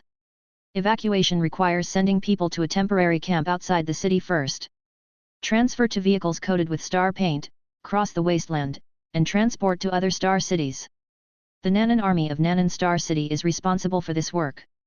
This elite force belonging to Nan'an Star City was forbidden to take part in the war when the survival of their homeland was at stake, and was doing the work of miscellaneous soldiers outside the city. I have to say, this is extremely ironic. Adjutant Chen, everyone below is very angry. Wang Jingnian, one of the Nan'an Army's staff officers, complained to Chen Yi, who was reviewing the documents, with a bitter face. "You said there is no news about the military commander, it can't be true as the rumors say." Bang! Chen Yi slapped the table. "You are a staff officer, but the people below you are brainless, and you are also brainless? Don't you know what kind of person the military commander is? If you dare to say that again, you will be punished by military law." Wang Jingnian yelled with his neck stiffened. "You are the adjutant of the military commander, so where is the military commander?" "I don't want to believe it either, but since the mutants attacked the city, the military leader has disappeared without even an explanation, so you can't blame me for thinking too much." Chen Yi looked at him for a long time, put down his pen and sighed. "Does everyone down there think so?" "I don't think everyone thinks so, but there is a 70% to 80% chance of it." The corner of Chen Yi's mouth twitched. It didn't make much difference. The temporary commander-in-chief believed the unfounded rumor and asked the Nan'an army to be responsible for the evacuation of citizens. It is said that in order to retain Nan'an's elite forces, they will be placed in safe positions. In fact, anyone with a discerning eye can see that they are just afraid that the Nan'an army will turn against them on the battlefield. Wang Jingnian came forward and whispered. "Adjutant Chen, just tell me where the commander has gone. If we continue like this, something terrible will happen." "Have no idea." "Impossible. You are the person the military commander trusts the most. He will definitely tell you where he is going." Wang Jingnian was almost dying of anxiety. Nan'an was declared to have fallen, and the Nan'an army could only watch and was strictly prohibited from taking part in the war throughout. What is this? Many people below blamed themselves for the fall of Nan'an, and their mentality was already unstable. In this situation, with the military leader missing and rumors spreading outside, I'm afraid the camp will collapse soon. "Adjutant Chen, go out and take a look. Without any reliable information, I can't guarantee what they will do."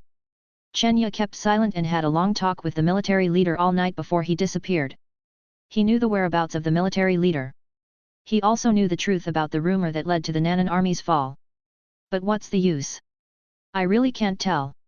At least, you must not speak a word, no matter to anyone, before the military commander comes back. One party refused to speak, while the other party insisted on an answer, and the two sides were in a stalemate. Until a hoarse roar exploded in the camp like thunder. Silent night. Chen Ye and Wang Jingnian were shocked and didn't care about the stalemate. Go to the United Star Military Department quickly and ask them to send someone over. Xingguo Division. Wang Jingnian looked embarrassed. The commander-in-chief held a banquet in Xinjiao, Nan'an, saying that he wanted to entertain Xingguo Division for a week. Now we can't get in touch with them. Chen Ye paused, and as elegant as he was, he couldn't help but curse, damn it. A banquet? What a banquet! Hey, so there isn't a single star warrior in the army right now? Have. Then hurry up and transfer it over. Wang Jingnian didn't move, just stared at Chen Ye. After a few seconds, Chen Ye slowly raised his hand and pointed at himself. You're not talking about me, are you? In his eyes full of doubt about life, Wang Jingnian nodded quickly. If a star warrior is born in the army, he will be transferred to the Star Warrior Department. This is an iron rule of the Federation. Adjutant, you were originally protected by the Army Lord. Now that the Army Lord is not here, the Star Warriors in the army, well. FK. In a pickup truck. When the skinny monkey roared, Wang Gang hurriedly stepped on the brakes, and the wheels of the car rubbed against the ground of the temporary camp, creating sparks. He instantly turned to the skinny monkey with a murderous look in his eyes. Are you freaking crazy? Are you crazy? The skinny monkey shook his upper body, his two arms hanging down weakly, his eyes were red with anger. I am crazy. I am useless, and you still want to get rich? Dream on. He leaned against the car door leisurely. I thought he had some other tricks, but this is the idea. Silent Night, an organization that is absolutely taboo in the Federation. All its members, regardless of their status, were expelled from the society, labeled as terrorists, and wanted by the entire Federation. When An Xian first heard the slogan of Ji Yat, he felt very familiar with it. A single spark can start a prairie fire. Listen, what a familiar and loud slogan. At that time, he thought it was an organization established by senior time travelers, and he was so excited that he planned to join them. But later, when they learned about Ji Yi's so-called spark plan in detail, they were stunned and exclaimed wow. They are just a bunch of lunatics, pure truck bombers. They want to ignite the stars in the core of all star cities, and burn the mutants, star beasts and almost all human beings to death in one fire. A single spark can start a prairie fire. Even if Satan comes, we have to say he is awesome. No wonder there are so many anti-federal organizations, and all of Ji Ye are listed as terrorists. They want to drag all of humanity to hell, they deserve it. Anyone who is labeled as Ji Ye, regardless of whether it is true or not, will be detained and their ancestors for 18 generations will be investigated. Of course, the consequences of false accusations can be serious as well. But the skinny guy is still afraid of the consequences? He is already ruined. What is there to be afraid of? I am willing to sacrifice my life to bring down the emperor. He now wants to kill An Xian, or at least destroy An Xian's goal of getting rich. Until now, he believed that An Xian's purpose was the same as his, which was to come to Nan'an to make a fortune during the chaos. As long as An Xian cannot get what he wants, he is willing to pay any price.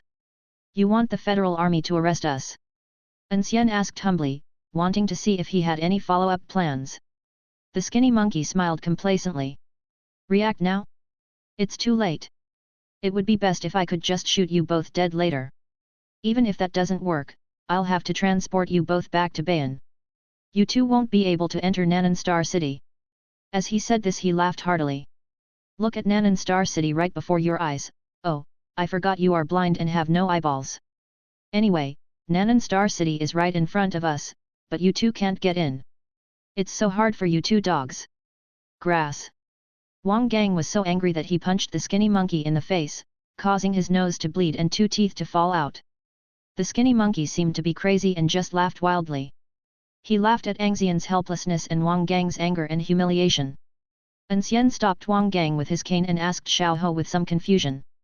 Think carefully, I haven't done anything to let you down along the way, right? I didn't hold it against you for using a little trick to lure the green vines into the Green Vine Valley. When the star beast snakes came, I saved you without any grudge. So, I think I still owe you a favor? I don't ask you to repay me, what do you want? Stop being so hypocritical. The skinny monkey glared at An Xian and wanted to point at his face, but he was powerless. He could only roar to transform his grief and anger. Both of my arms are broken, and it's all your fault.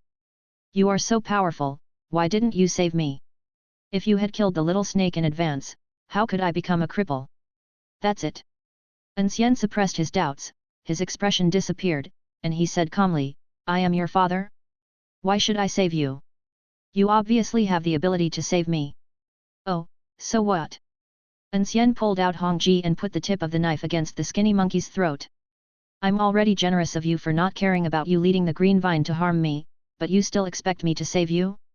Are you trying to save your face? Do I have to give you this face? The chill emanating from Hongji's blade forced skinny monkey's overloaded brain to calm down.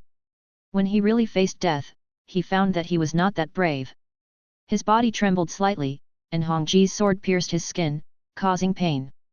In the face of death, his grief and anger faded quickly, leaving only fear. Don't kill me, don't kill me, I was wrong, give me another chance, I won't dare again. I'll go and tell them that I was talking nonsense, you are not GEs, give me another chance. Tisk, what were you doing earlier? An Xian moved the blade downwards, I gave you a chance, but you didn't want it. After saying that, Hongji pushed forward and the tip of the knife pierced into his body. Ah! The skinny monkey let out a miserable cry. It's so noisy. An Xian mobilized the star power and flowed it into the skinny monkey's body along Hongji, accurately destroying his vocal cords. Not killing the skinny monkey doesn't mean you're soft-hearted. Instead, he wanted to keep him alive and let him see before he died how his little plan, which cost him his life, had failed. Chapter 11. The soldiers in the camp surrounded the pickup truck, and some of them even carried cannons. Several red dots passed through the windshield and fell on Wang Gang, who was sitting in the driver's seat. Wang Gang slowly lifted his hands off the steering wheel, fearing that any slight movement would result in him being shot like a sieve. Just as they were about to enter the city, something happened at the last moment. Thinking of this, he wanted to give the skinny monkey another stab. UBD, it wouldn't hurt if you died 800 times. Where are the people from Silent Night? A voice sounded, and the soldiers surrounding the pickup truck parted ways. Chenya and Wang Jingnian came over. Wang Jingnian said as he walked. Adjutant Chen, if they are real, we should arrest them and report to the higher UPS, saying that they cannot be cleared of suspicion. Chenya did not answer, feeling very heavy. Wang Jingnian walked to the front of the car, raised his arm and fired a warning shot into the air. Get off! Wang Gang didn't dare to disobey, so he slowed down, opened the car door and got out, making sure the other party didn't feel any danger during the whole process. Sir, it's a misunderstanding, it's all a misunderstanding. We are just cheap scumbags who want to get into the Nanan checkpoint. How could we be terrorists from Ji yet? Chenya looked at Wang Gang's sad face and felt inexplicably relieved. It really doesn't seem like it. The extremists in Ji are all mentally ill. Those who have the strength have already started killing, and those who don't have the strength won't be so cowardly. Their style is to hold a bomb and take a group of people to die together. But it's not the best, otherwise there would be only one E-level star warrior in the camp, which would be of no use. Chenya let out a sigh of relief and said to Wang Jingnian. It seems that the suspicion cannot be cleared. What Chenya could see, Wang Jingnian could naturally see as well. He was greatly disappointed, and unwilling to let the chance to clear his suspicion slip away. After much thought, he came up with a bad idea. Adjutant Chen, whether they belong to GE or not is up to us to decide. Why don't we? Wang Jingnian, do you know what you are talking about? Of course I know. If the Nanan army does not appear on the front line of this war, no matter what the reason is, we will suffer the consequences after the war. Besides, the soldiers in the army must vent their frustration on the battlefield. Using a few lives to exchange for the stability of the Nanan army is the most correct choice. Who promoted you to be a staff officer? Chenya looked at Wang Jingnian with eyes full of disappointment. Don't you know how strict the federal government's vetting process is for people suspected of being Silent Night? If we find out that they are not the ones, our actions of handing them over will not clear us of suspicion, but will only make us feel guilty. Hearing this, Wang Jingnian was struck by lightning. He seemed to see the consequences, shuddered, his brain regained clarity, and cold sweat broke out. I'm sorry, I didn't think enough. I was really too anxious these days and my brain wasn't working properly. It's okay to know, but the necessary review process still needs to be followed. Yes. Wang Jingnian responded and waved his hand to order, take them away and check everything that needs to be checked. Without waiting for the soldier to open the door, An Xian got out of the car on his own initiative. Holding the bleeding Hengji in his hand, he opened the front door and pulled out the skinny monkey who was breathing more than breathing. The skinny monkey rolled on the ground twice, covered in dust and blood on his face and chest, looking so miserable. An Xian's posture attracted a group of soldiers to point their guns at him. Hope rose in Wang Jingnian's heart again. This kid dared to commit crimes in the army, he might really be GE's. Put down the knife. A soldier shouted. An Xian ignored him, turned to Chen Yi, and poked the skinny monkey with Hongji, and 2 bloody holes suddenly appeared on the skinny monkey's body. Please help me. I'll hand this guy over to you. Please give me the big one. I have to go to Nanan urgently. Since An Xian did not try to hide it, Chen Yi felt the fluctuation of star power from him. Compared to myself, the star power is as vast as the ocean. Strong, so strong that he can crush you to death at will. Chen Yi's body was tense, but his tone was as gentle as possible. Little brother, the Federation has its own rules. Since someone says you are from Ji yet. He glanced at the skinny monkey and continued. You've made him like this. If you don't cooperate with our investigation, I really can't report to the higher UPS. What if I'm from the Freedom Forum? Liberalism, hey. Chen Yi wanted to say no, but stopped herself halfway. If he is a free man in the Free Forum, then he can explain it. The Free Forum was originally a forum created by several Star Warriors on the Star Network. As time goes by, it has developed into a force that cannot be ignored. The Star Warriors of the Free Forum do not obey the Federation's deployment, do not participate in any power struggles, and live in the Federation as ordinary citizens. As long as they don't take the initiative to cause trouble, the federal government has always been lenient and tolerant towards them and has granted them privileges in many matters. When An Xian heard that there was a chance, he reported his account name on the Free Forum. Freedom Forum, Travelers Chasing Stars. Going to star cities to check in, isn't that chasing stars? The name is very vivid. While Chen Yi was checking, An Xian recalled the process of joining the Free Forum. It was a wind and. Never mind, it doesn't matter. To sum it up in one sentence, I was short of money. I learned that I could get rewards by posting videos on the Free Forum. I happened to meet a free man, and after a friendly exchange, I successfully joined the Free Forum. Having experienced the information explosion in his previous life, shouldn't it be easy for him to become a travel blogger? Therefore, every time he goes to a star city, An Xian will record the wonderful life and post it to get rewards. This is also his only stable source of income at present. On the other side, Chen Yi and Wang Jingnian opened the Free Forum. Free Forum is a very common app, open to everyone, and both of them have accounts in the Free Forum. However, those who have not joined the Free Forum have the tourist mark and do not have the certification of a free person. Search for Star Chaser. The page jumps to a user's homepage. The avatar is a picture of a grassland at night with a child chasing stars. In the certification column, there is the Freeman certification, and the background color of the nameplate is gold, symbolizing that his level is gold. The two looked at each other and saw the solemnity on each other's faces. The Free Forum relies on seniority, and at best you can get to the silver medal, but to move up, there are strict requirements on strength. The Freedom Forum will not force free people to test their strength, and most of it depends on estimation. The entire estimation process is very rigorous. They will underestimate the freeman's ability as much as possible to give a certification level. An Xian is a gold medal free man, which means that the Free Forum affirms that An Xian has at least gold medal strength. As for what the highest strength is, they don't care. Anyway, they will not go wrong if they estimate it low. It has to be said that, thanks to this mechanism, there is almost no precedent of the Free Forum making miscalculations. Chen Yi clicked on the screen and chose to sort by popularity. At the top is a video that was uploaded a year ago and is only a dozen seconds long. At the beginning of the video, An Xian, wearing sunglasses, placed his phone on a rock and said, "Today I will show you how to kill a giant snake with a knife."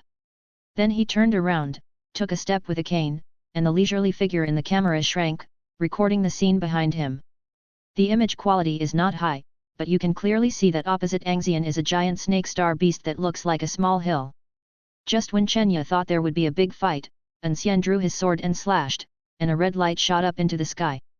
Cut it in two with one stroke. The giant snake was killed in an instant. An Xian opened his mouth and sucked. The dead giant snake's body broke into pieces and turned into pure spiritual power, which was swallowed into his stomach in one gulp. Then he rubbed his belly and walked back to his phone. I burped a lot after the performance. I ate too much. After the video ended, the comments section was filled with comments like "This guy is awesome." Then there are the rewards that come in one after another. The short video of just over 10 seconds made Chenya and Wang Jingnian sweat on their foreheads. Damn, you call this a golden free man? If the gold medal libero has this ability, I'll have diarrhea while standing upside down. I have heard for a long time that the Freedom Forum will underestimate the strength of free people to the greatest extent, but I have never seen it. Today I have really opened my eyes. The Dog Freedom Forum has done a lot of harm to people. If someone really believes that An Xian is a gold medalist and rushes forward rashly, they may die without knowing how they died. Freeman classification: Iron, Bronze, Silver, Gold, Diamond, and Star. They correspond to the FA levels of Star Warriors respectively. Those above the Star card are collectively called Top Freemen. The ID of the Top Freeman is their unique level. Chapter 12. You too, take care. Chenya helped An Xian get into the car and considerately gave him a pass. Just take this and go through the main entrance. Be careful along the way. After watching that video, Chenya's attitude was surprisingly good. It is impossible for An Xian to join Ji before he gives up his status as a free man. Otherwise it would violate the fundamental principle of a free forum and not to participate in any power struggles. Even without the Federation taking action, all free men in the Freedom Forum would make hunting down An Xian their primary goal. Before Wang Gang started the car, An Xian poked his head in and asked. By the way, did you give me a tip just now? 2 gold stars, is that okay with you? 1 gold star is worth 9,999 federal coins, and 2 are almost 20,000. The free forum does not take any commission from gold medal levels and above, so the 20,000 is pure profit. I picked up 20,000 yuan for free and was very satisfied. Sensible. Watch the pickup truck go away. Wang Jingnian asked curiously. Nanan has fallen. Why would such a powerful man come here? He can't be here to make a fortune. Chenya recalled the scenery videos of different star cities that he had seen on An Xian's homepage just now, and after pondering for a moment, sighed. Maybe I just wanted to see the scenery. Wang Jingnian exclaimed. The boss's hobby is indeed simple and unpretentious. After being amazed, he looked at the skinny monkey lying on the ground with a look of despair. Adjutant Chen, what should we do with this man? Chenya thought about it and accidentally kicked the skinny monkey, sending the skinny monkey, who was hovering on the verge of death, completely into hell. We, the Nanan army, assisted the Golden Freeman and killed a terrorist from the Silent Night. Hiss, what a great way to die without a rival. Adjutant Chen is a good leader. This method will definitely clear our Nanan army of suspicion. Young man, I've never heard you say you're still a free man. It's just a gold medal, what's there to say about it? Wang Gang looked at An Xian with an indifferent expression and shouted 666. You caught me off guard with your pretense. We first met in a lower class carriage on a train. But I remember that the Golden Freeman seemed to have the privilege of staying in the upper class carriage of the train for free. There is such a policy. An Versailles, leisure, just open your mouth. Because the high-class carriages are so well proofed against shock and sound. Wang Gang? What kind of bullshit reason is this? An Xian noticed his confusion and explained. The lower class carriage rocked gently like a cradle, and I slept so soundly. This reason made Wang Gangan silent. At this moment, he and Wang Jingnian had a mutual understanding. The boss's hobby is indeed simple and unpretentious. Using the pass given by Chenya, he successfully passed through the layers of defense. The moment he entered Nanan Star City, a notification from the system rang in An Xian's mind. Ding! The host has been detected entering Nanan Star City, and the check-in progress bar is activated. 1% of the check-in progress will be rewarded with a special gift. Congratulations to the host for obtaining the home court rights of Nanan Star City. This is the bad thing about the fallen Star City. Normally, when a star city crosses the boundary marker and enters the protection range of that star, the check-in progress bar can be started. But if Star City is captured, you must enter it. After a long while, An Xian noticed that except for the 1% given for entering the city, the progress bar had only increased by 0.01% so far, which gave him a slight headache. At this rate of increase, I'm afraid I'll have to stay in Nanan for a while. Now that you are here, just make the best of it. It's good to have a relaxed attitude. Anyway, there will be no shortage of food and drink in the newly occupied Nanan, so it doesn't matter if you stay there for a while longer, as long as you check in before the federal troops withdraw. Wang Gang was driving his car in the opposite direction against a group of cars heading out of the city, which could easily cause a traffic jam. He observed for a while and simply parked the car on the curb. "Young man, there are too many cars going out. We can't move in. I'm afraid we have to walk in." "All right." An Xian grabbed his backpack and walking stick and got off the bus. Wang Gang also carried a backpack full of sacks. After getting off the bus, An Xian sensed something and walked towards the city center. Nanan Star is in the city center. As you get closer to Nanan Star, the growth rate of your check-in progress will be correspondingly accelerated. An Xian planned to find a place to stay in the city center for the next few days. Wang Gang followed An Xian obediently. The two walked for a while and then stopped leisurely. "We've already arrived in Nanan. Why are you following me instead of picking up money?" Wang Gang rubbed his hands and chuckled. "I used to pick up trash in the wasteland. This is my first time in Star City. I have no experience and don't know how to start. Just put up whatever is valuable and that's it. Do you need me to teach you?" "No, no." Wang Gang scratched his head and asked tentatively, "Then I'll go." "Get lost." "Okay." Wang Gang ran 2 steps and turned back. "Brother, if I leave, what will you do when you leave Nanan?" "Oh, you still care about me?" If it were someone else, he would have disappeared long ago. "Don't worry about me. Just follow the Federation's retreat when you've picked up enough." "So, am I really leaving?" An Xian waved his hand, but Wang Gang did not move. He held his backpack with a conflicted look on his face. After a few seconds, he gritted his teeth, took out something from his bag and handed it to An Xian. "Brother, you saved me several times along the way. Although I, Wang Gang, am not well educated, I know how to repay a favor. Keep this thing.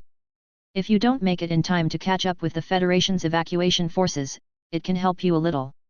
After saying that, without waiting for An Xian to refuse, he turned around and ran away. An Xian stroked the iron box that Wang Gang stuffed into his hand. When he first met Wang Gang, he discovered that there was something in Wang Gang that even his omniscient vision could not see through. It can block the detection of the omniscient vision and exclude human factors. It is nothing more than a product of star minerals. He opened the iron box leisurely and felt around for the things inside it. It is a forehead protector with a thin metal sheet in the middle of the cloth straps, which looks very much like the specialty in the Legend of the Eyes in the 5-village fight. Ninja forehead protector. He felt for the logo on the iron sheet with a weird look on his face. It wasn't a spiral pattern, so it was a bad review. This old guy is really willing to give up. Easily inject star power into the forehead protector, with a sense of blockage. It is purified star ore, but the degree of purity is not high. Even so, such a large area is definitely worth a lot of money. It is estimated that most of Wang Gang's money was spent on this star mine forehead protector. With this forehead protector, the brain is protected from the effects of radiation, and no matter how deformed the body is, it is only half deformed. Rich people can even restore themselves to normal status through living transplantation and mechanical transformation surgery. This gift is indeed very valuable. That's thoughtful. An Xian put away the forehead protector with emotion and walked towards the city center. The seemingly slow pace disappeared at the end of the road in the blink of an eye. Under the dark night, the evil of human nature surges. After Nanan was declared occupied, everything in it theoretically became ownerless. This is not only a feast for garbage collectors, but also a carnival for the local citizens of Nanan. At this time, Nanan was helpless. No one would care about burning, killing and looting as long as it wasn't done in front of federal soldiers. The further inland you go, the fewer federal troops there are, and the more thoroughly the dark side of human nature is exposed. But these have nothing to do with peace of mind. He was leaning on a cane in his right hand and holding a mobile phone in his left hand, recording as he walked. The camera recorded the bodies in the streets, the buildings with billowing smoke, the robbers buying things for free, and the thugs who hacked each other on the spot because of the uneven distribution of the spoils. The long-suppressed human nature was released, and the greed and tyranny that erupted were unimaginable. Nanan now looks even more like a wasteland than a desert. At least in the wasteland, Few people kill people for no reason, but here, some people just kill someone because they have never killed anyone in their life and they want to try it out. An Xian felt that he had enough materials and planned to put away his phone. He even thought of a title for this video. Men in Silence and Women in Tears. Nanan after the collapse of order. Adding a word shock at the beginning will have a better effect in attracting traffic. As An Xian was pondering, suddenly an alley came into the coverage of the omniscient vision. Hey, I just felt like something was missing. The order was broken. How could this not happen? Chapter 13. Brother, the girls in the city are so young. Of course I do. What kind of rubbish are all in the gathering place? We finally got into the city, so we have to have a good time. Two skinny men in weird suits laughed evilly and approached An Xian. An Xian huddled in the corner, tears of helplessness and despair streaming from her eyes. I felt extremely regretful. Why didn't I listen to my parents and have to go out to find something to eat? It's not like the instant noodles at home were edible. According to the number she drew, it would be her family's turn to evacuate the day after tomorrow. Brother, can you please let me go? I will go back to get the money and give it to you. When they heard this, they burst out laughing. The second brother tried to reach into the inner pocket of his suit, but was restrained by the ill-fitting suit, so he simply pulled hard and tore his armpit. What the hell are those city people wearing? They're so expensive and so uncomfortable to wear. While muttering in dissatisfaction, he took out a handful of gold jewelry from his inner pocket. He had robbed the jewelry store during the day and also cheated two blind clerks. Money? Laozi has plenty of money. Laozi just wants to taste the taste of the upper-class people in your city. He threw the gold jewelry at An Xian and shouted. Be good and let us have our fun. After that, we'll let you live. These are all yours. I advise you to be sensible. The woman in front bit Laozi, and Laozi chopped her into pieces and fed her to the dogs. The two men pulled off their suits and began to take off their pants. An Xian grew up in an ivory tower in Star City and had never seen such a scene. My mind went blank and I just kept shaking and sobbing. Tisk, I won't record it anymore. My old problem has come back again. A voice suddenly muttered to itself in the alley, and An Xian turned the camera and pointed it at himself. That's the end of it. Thank you for watching this episode of the Star Chasing series. Finally, those who have money can support the show with money, and those who don't have money can borrow money to support the show. See you next time. Who? Stop playing tricks. Two refugees who had sneaked into the city during the chaos yelled and looked around. At the entrance of the alley, An Xian put away his phone and knocked on the wall. I'm such a big person, but you can't see? Are you too blind too? The two men quickly locked onto An Xian's figure, but the light was too dim and they couldn't see An Xian's face clearly. But from the voice and size, I could tell that it was just a little baby, and my nervous heart couldn't help but calm down. Little guy, have you grown your hair yet and are you trying to imitate others in saving the damsel in distress? Laozi is not interested in men, get out of here. An Xian cried for help loudly as if she had seen a savior. Save me! As soon as he finished shouting, he changed his mind and felt that it was unlikely that An Xian could defeat these two refugees, and that rushing up would most likely be suicide. No, no, don't come over here. Go find the Federal Army. MD. You're looking for death. When the boss heard about the Federal Army, his face changed. Although as long as you don't do anything evil in front of the Federal Army, they will turn a blind eye and let it go, but it will be a different story if someone comes looking for you. Moreover, they were refugees and were already afraid of the Federal Army. The boss kicked An Xian, who quickly closed her eyes and curled up in fear. Didn't you hear her asking me to save her? We haven't even discussed the terms yet, why are you so anxious? Are you treating me like I don't exist? Before the boss's foot landed on An Xian, a figure suddenly appeared in front of him. It was An Xian who was at the entrance of the alley just a second ago. He drew his knife and placed the blade across the path of the boss's kick. The boss's face changed drastically. It was too late for him to retract his feet and he ran straight into the blade. Even though Hungji has not been Shikai, its sharpness is unquestionable. It can cut bones and pierce stones like a piece of cake. The leg collided head-on with Hungji, and the consequences were self-evident. FK, damn! Laozi's legs. Half of his calf flew out and the boss lost his balance and fell to the ground. He screamed while covering his calf which was gushing blood. An Xian condensed a star power barrier in front of him in advance to block the gushing blood. Just as he was about to proceed to the next step, a sharp sonic attack suddenly sounded behind him. Time goes back 10 seconds. An Xian was fully prepared to take a hard kick, but instead of the expected severe pain, a handful of scalding liquid was splashed on her face. Then the pungent fishy smell went straight into the brain through the nasal cavity. After she opened her eyes, she touched her face with both hands and felt a scarlet stain. How could a girl who had only seen fish being killed not be terrified? Normal development, An Xian should gently comfort An Xian and tell her, "I am here, don't be afraid." But unfortunately, An Xian's attitude towards women is not suitable for me. Shh, be quiet, you're disturbing me. Losing your eyesight, having the comfort of amplified hearing, and then being suddenly attacked by sonic waves is obviously not a pleasant thing. He even suspected that this woman was repaying kindness with enmity. An Xian quickly covered her mouth and the scream disappeared. The young man in front of her, who looked only a few years older than her, was her only hope. She must not disobey him. An Xian rubbed his ears and asked. "I save you, what can you give me?" I. An Xian wanted to talk about money, but then she thought that the two refugees were not short of money, so how could An Xian be short of money? She was so anxious that tears welled up in her eyes, fearing that An Xian would abandon her. In a hurry, An Xian blurted out. "My body. Yes, if you save me, I can be with you, that. Her voice became smaller and smaller, and there was a hint of sadness in it, but in the end, she still couldn't escape. However, she secretly glanced at An Xian. She didn't find him stunning at first glance, but the more she looked at him, the more handsome he became. She never got tired of looking at him. He was a man who was always attractive to her. If I had to find a flaw, it would probably be that I can't see my eyes because I'm wearing sunglasses. Those eyes definitely add the finishing touch." An Xian imagined a pair of starry eyes on An Xian's face and couldn't help blushing.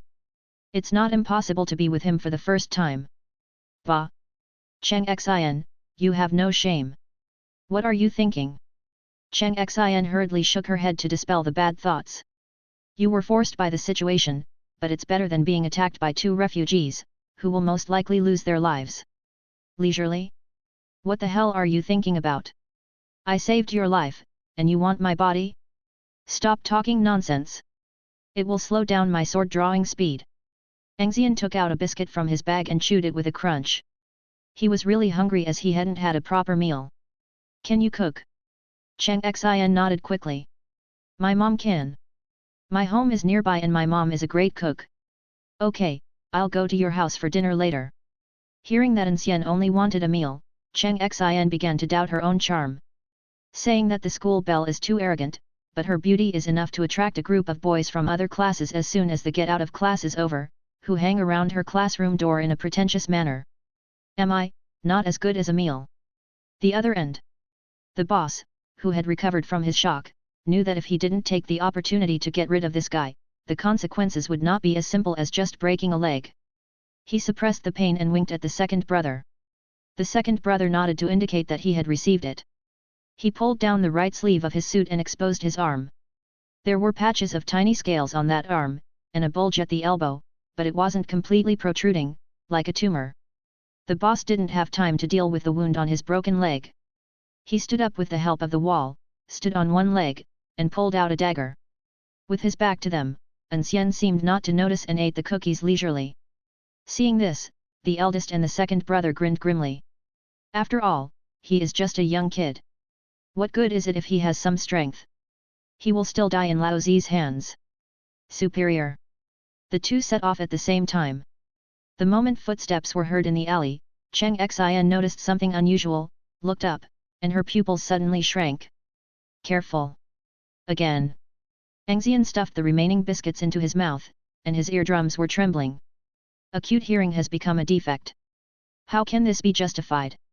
In the omniscient vision state, the movements of the two people were almost like 0.1x slow motion. I swallowed the cookies leisurely and had time to think about random things. The one with one broken leg is faster than the one with both legs intact. It's strange. When the two rushed within 1 meter of An Xian, An Xian supported himself on the ground with one hand, lifted his body into the air, and with strength coming from his waist, his right leg lashed out like an iron whip. The force was so great and the speed so fast that it created a sonic boom. Bang! Old Yamato, the second one, leaves faster than he comes. With one kick, the two men flew backwards and hit the wall, and the single-layer wall was knocked down in an instant. Dust filled the alley, and An Xian drove the star power to blow the dust away. He didn't hear the old Yamato's second scream, and couldn't help but mutter. I only used less than half of my strength. I wonder if he will be kicked to death. Using his omniscient vision, he penetrated the bricks and stones covering the two men and found that they had just fainted. Luckily he didn't die, otherwise the An's meal specially made for the beast wouldn't be sold. As human beings, we must have humanity. Otherwise, what is the difference between us and animals? An Xian has an old problem. When he meets an inhuman beast, his heart itches. The method to relieve the itch is very simple, just sell the animal a meal of An's meal. He used Hongji to pry open the bricks and stones on the upper layer and pulled the two people out. Snap! Snap! Two big slaps on each person. The method is simple and crude, and the effect is immediate. Ugh! Cough! Cough! It hurts, cough cough, it hurts. The two men had sunken chests and kept coughing up blood. An Xian approached the boss with a smile on his face, friendly and gentle. Would you like an An's set meal? The boss looked at An Xian with fear, he didn't want to die. Ahem, what is An's set meal, ahem, what is it? An Xian straightened his sunglasses and introduced himself seriously. I'll spare your life, but you have to pay the corresponding price. It's not expensive. Yes. I want it. How could the boss refuse when he heard that he could save his life? Congratulations, you have become the 173rd customer to purchase An's package. By the way, there has not been a single negative review of An's set meal so far. An Xian waved Hongji, a few cold lights flashed, and the boss's limbs were broken. Then, before he could let out a scream, he used the star power at an extremely fast speed to destroy his vocal cords, preventing him from even being able to scream. You're still breathing. If I say I'll spare your life, I'll spare your life. Payment and goods are settled, welcome, oh, there probably won't be a next time. Walk towards the second one leisurely. An's set meal, would you like one? FK. Laozi, come on. If you don't want it, then don't. Why do you say such dirty words? FG, can't you be a civilized person like me?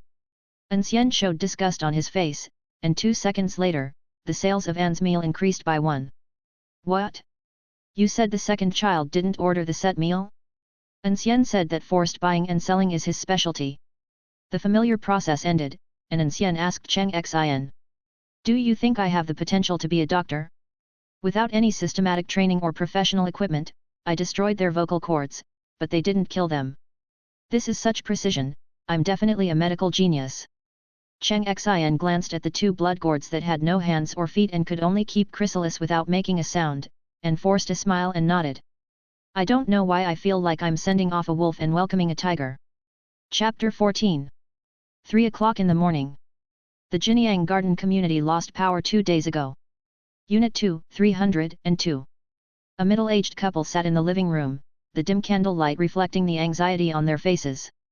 After a while, the woman couldn't help but stand up and pace. Didn't that kid say he was at the supermarket downstairs, looking for food? Why hasn't he come back yet? The man took out a cigarette and just as he pressed the lighter, the woman slapped it away. Crank, rank, rank, rank. You only know how to chant.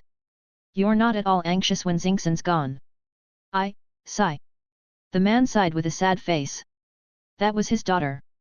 How could he not be anxious when there was no news from her at this time? Stay home and don't open the door. I'll go out and look for her. Hearing that her husband was going out, the woman began to hesitate. She had seen and heard how chaotic Nanan was in the past 2 days. In the past, the death of a person in Star City was a major case, but now no one takes it seriously at all. Old Cheng, why don't we call the police? The man put on his coat and put on his shoes as he spoke. If calling the police had worked, the head of Old Man Wang next door wouldn't be hanging on the tree in the garden. That. Okay, stop talking. Go to sleep first. I will definitely find my daughter back. The man went into the kitchen and got a kitchen knife. Boom boom boom. Just then, there was a knock on the door. The knock on the door was unusually harsh in the silent night. There were slight noises coming from a few houses, and everyone was looking out through their cat's eyes at the door. The couple at the house whose door was knocked seemed to be frozen in place as if they were under a spell. The knocking on the door continued, and the woman suddenly asked, "Old Cheng, could it be that your daughter is back? I'll go and take a look." The man raised the kitchen knife, tiptoed to the door, opened the peephole, and leaned over to take a look. "It's Xioxin." Although the corridor was almost completely dark and the figure outside was just an outline, it was enough. How could he not recognize the daughter he had raised for so many years? After opening the door, the woman rushed over and hugged her daughter, tears streaming down her face. "Where have you been, you little brat? You've got me worried to death. What's that smell? Xingxin, you have blood on you. How come there is so much? Woohoo dash! Shh! Don't shout!" The man quickly covered the woman's mouth and pulled the emotional woman into the room. "Mom, I'm fine. I'm fine." Cheng Xian also followed in with words of comfort. When the man was about to close the door, he noticed there was another person at the door. "Hello, uncle." In the darkness, An Xian revealed a big white fang, releasing a friendly attitude. "Who are you?" "My name is An Xian." The man stared at An Xian warily and saw what he was holding: cigarettes, alcohol, and some vegetables and fruits. "I was stunned. What's going on? You're just here." Cheng Xian comforted her mother, trotted over, and whispered in the man's ear. "Dad, I was in danger just now and he saved me. I heard that he was my daughter's savior." The man put down his guard and the kitchen knife, quickly put on a grateful expression, and stepped aside. Come in, come in. Dining table." He ate his meal leisurely and with big mouthfuls. On the side, Cheng Xian's family looked at An Xian cautiously. While washing off the blood, Cheng Xian told her mother what had happened. Her father, who was standing guard at the bathroom door, also heard most of what had happened. They are grateful for the peace of mind. But when he heard his daughter talk about the means of safety, he couldn't help but feel afraid. They have been honest people all their lives and have never killed a chicken with their own hands, let alone a person. The young man in front of me, who looks kind and eats with relish, is actually a murderer who kills without blinking an eye, and his methods are so bloody and cruel. He swallowed the food in his mouth and drank some water. "Let's eat together." "Why are you looking at me?" "Oh, okay, okay. You eat first. You eat first. Just eat well and don't worry about us." Each of the three people had a comment. After eating instant noodles for 2 days, it would be a lie to say that they didn't want to eat fresh food. But An Xian hadn't eaten well, so how could they dare to pick up their chopsticks? What if this evil person gets unhappy and kills your family? An Xian didn't force it and just started eating. This meal was originally a reward for saving Cheng Xian, and the ingredients were also provided by him, so he ate it with a clear conscience. After a while, An Leisure had eaten and drunk his fill. "Let me discuss something. I'm staying here for the next 2 days. Is that okay?" Father Cheng agreed without hesitation. "Of course, no problem. You can stay wherever you want." "Okay, I'll trouble you guys for meals for the next while. In return, I will provide you with food and protect your safety, which is fair." This place is still some distance away from Nanan Star in the city center, and the growth rate of the check-in progress has not reached its peak. Originally, An Xian wanted to moisten the body after eating. But after eating, he felt that he had a hot home-cooked meal, so it was not unacceptable for him to check in more slowly. When the 3 members of the Cheng family heard An Xian say that he would provide security, they were instantly overwhelmed by great surprise. They have been living in fear these days and dared not even go out. Even at home they were worried that a madman would break in. Cheng's father and mother learned about An Xian's strength from their daughter, and Cheng Xian saw it with her own eyes. With An Xian here, they will be able to wait safely until the federal army comes to pick them up for evacuation. Mother Cheng was so excited that her face was full of wrinkles when she smiled. "You saved Xingxin's life, it's just a few meals, how can we ask you to provide the ingredients? Just live here peacefully, and leave the rest to us." An Xian turned on the all-seeing vision and scanned the Cheng family's house. The 2-bedroom, 1 living room apartment is not very big. Apart from the things I brought with me, there was only a box of instant noodles left. I'd better provide it, otherwise I won't feel comfortable eating, and I won't feel at ease. An Xian stood up and changed the subject. Can I use your bathroom? Although there is no blood on my body, the smell of blood is quite unpleasant. Yes, of course. Father Cheng took out a new set of clothes from the packed luggage. Let my wife wash your dirty clothes later. You can wear this first. I just bought it and you haven't worn it yet. Please make do with it. Then I'll trouble you. It should be. An Xian walked into the bathroom, and soon the sound of water splashing was heard inside. There was a power outage but the water was still there, it was just cold. In the living room, a family of 3 began to eat. Mother Cheng wondered if she had neglected any quiet place. At this moment, An Xian was like a guardian angel in her heart, and she wanted to worship him. Old Cheng, stop eating for now. Go clean up Xingxin's room so that she can. Never mind, you are so clumsy. Let me do it. Cheng's mother didn't even bother to eat, and quickly cleaned Cheng Xian's room. Back at the dinner table, Cheng's mother squeezed next to Cheng Xian who was concentrating on eating. Xingxin, you are all young people and have common topics. Find an opportunity to communicate with him more. The meaning is very clear when letting my daughter take the initiative to communicate with a person of the opposite s*x of the same age. Father Cheng wanted to say something, opened his mouth, but couldn't utter a word of rebuttal, so he closed it dejectedly. The experiences of the past 2 days have made the family's pillar of support deeply aware that he is unable to guarantee his daughter's safety.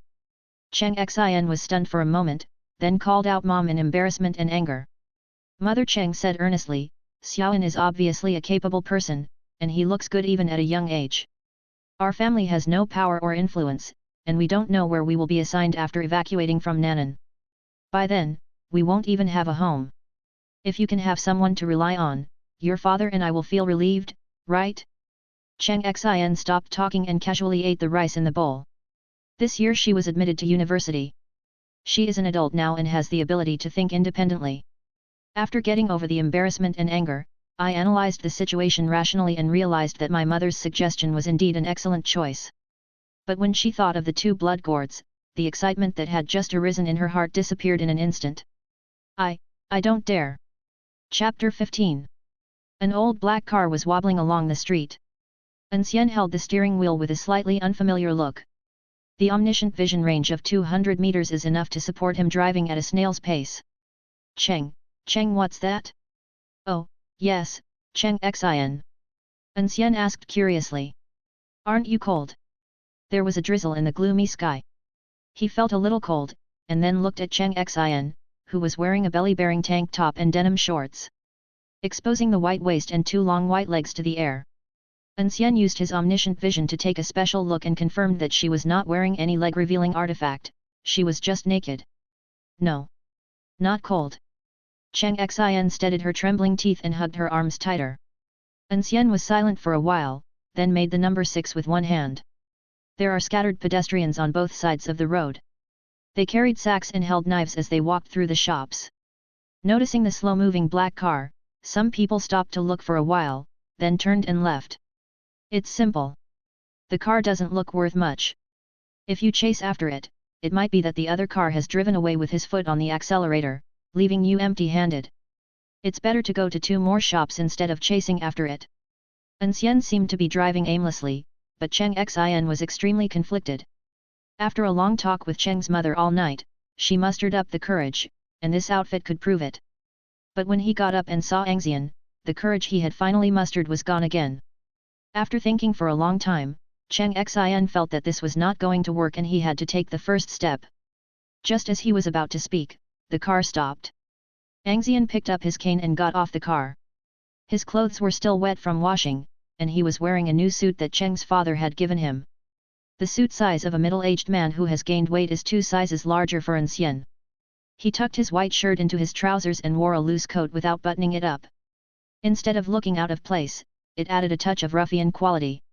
Cheng Xian followed and looked at the sign of the store in front of him. Human Fresh Food is a large fresh food chain in Nan'an. Through the door, she glanced at the mess inside and felt a little confused. An Xian An Xian shuddered. Don't pinch. Speak properly. Oh. Cheng Xian blushed, cleared her throat, and wanted to ask what they were doing here. An Xian didn't give her the chance to ask questions and walked in. Cheng Xian hurried to catch up. The scene inside was pretty much what she had imagined. Almost everything that could be taken away was taken away, the shelves were in disarray, the ground was dirty and muddy, and there were only rotten vegetable leaves on the ground. With doubts in mind, I jogged along to barely keep up with An Xian's pace.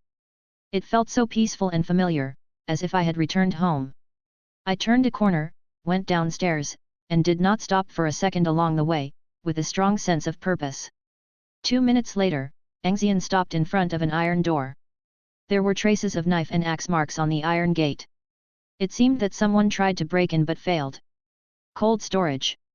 There was a house number plate embedded above the iron gate, and An Xian read it out subconsciously. An Xian grinned. Go back and ask Auntie to stew the ribs. Knock, knock. An Xian knocked on the door with his fingers.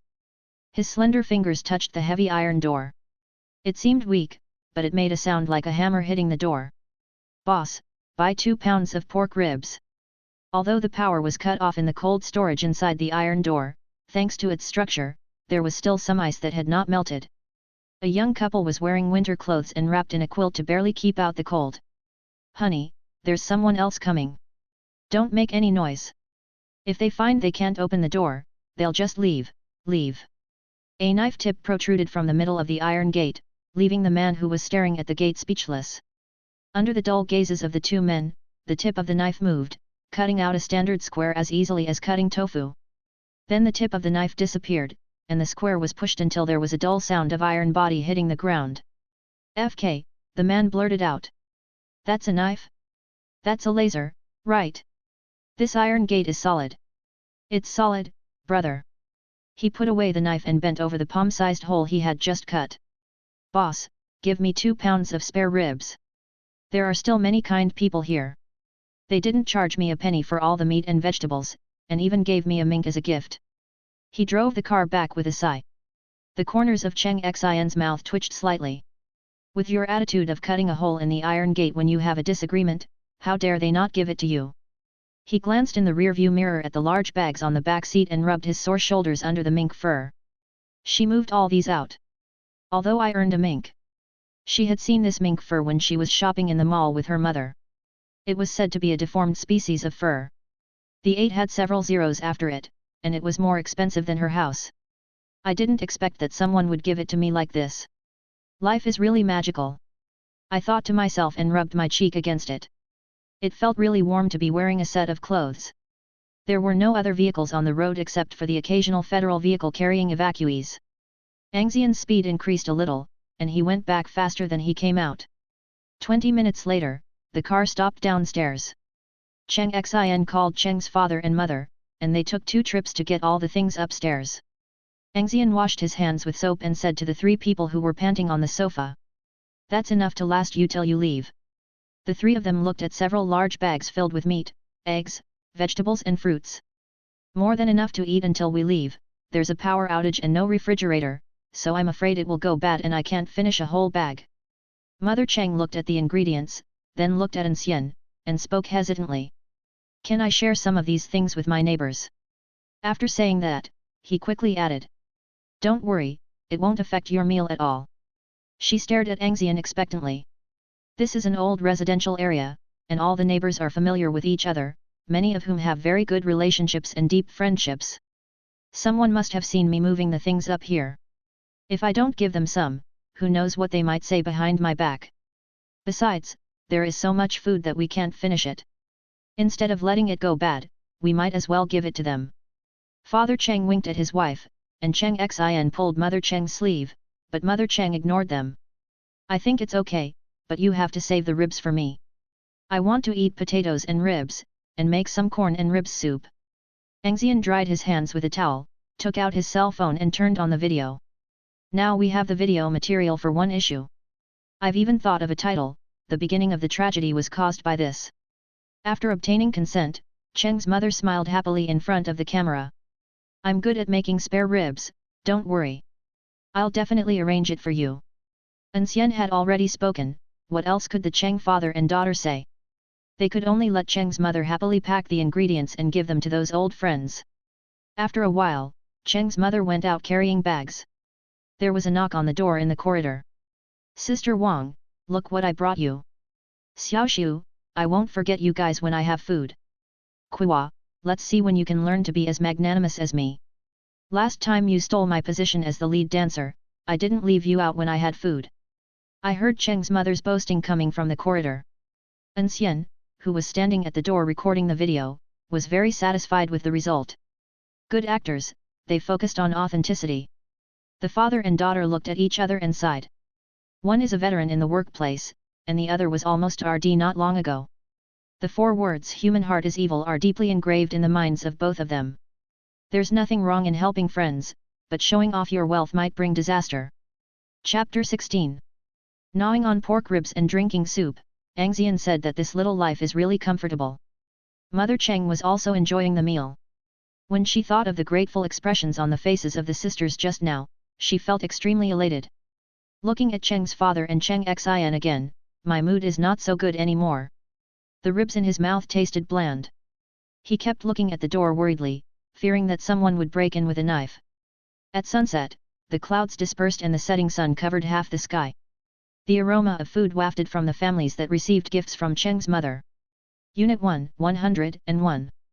Mom, I want to eat meat. Be good, wait a little longer, until the soldier uncle comes to pick us up, then we'll have meat to eat. After comforting her son, the woman sniffed the fragrance wafting in and gnawed on the white steamed buns she had been chewing for several days, but it felt like chewing wax. The more she ate, the harder it became to swallow, so she kicked the silent man next to her. Look at old Cheng's family. How can they get so much food and even share some extra with others? You can't even get enough pickles. The man shrank his neck and dared not say anything back. When the woman saw this, she became even angrier. Coward! Why don't you close the window? I can't even swallow my steamed buns when I smell that aroma. The man had just stood up when there was a sudden loud bang, and the steamed bun in his hand fell to the ground in fright. The door was kicked open and a yellow-haired man walked in carrying a sack and a blood-stained kitchen knife. The yellow-haired man looked at the steamed bun that rolled to his feet and stepped on it. Then he turned his gaze to the frightened woman holding the child and spat at her. Tisk, look at your expression, is there any need for you to hide? The yellow-haired man walked up to the man and hit him in the face with a kitchen knife. The blood stains on the knife, which had not yet dried, were imprinted on the man's face. Lao Deng, who's cooking? I don't. Although Cheng's mother did not send anything to his family, they were all neighbors, and he instinctively wanted to cover up for the Cheng family. However, the yellow-haired man raised his knife and chopped the man's shoulder, splashing blood on his face, and then kicked the man in the stomach, knocking him to the ground. The woman panicked and crawled over using her hands and feet. Hubby!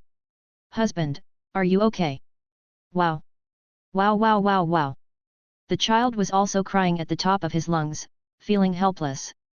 The yellow-haired guy wiped the blood off his face and laughed crazily. Nanan has fallen, it's great, normally he is just a small thug, who would look at him straight in the eye.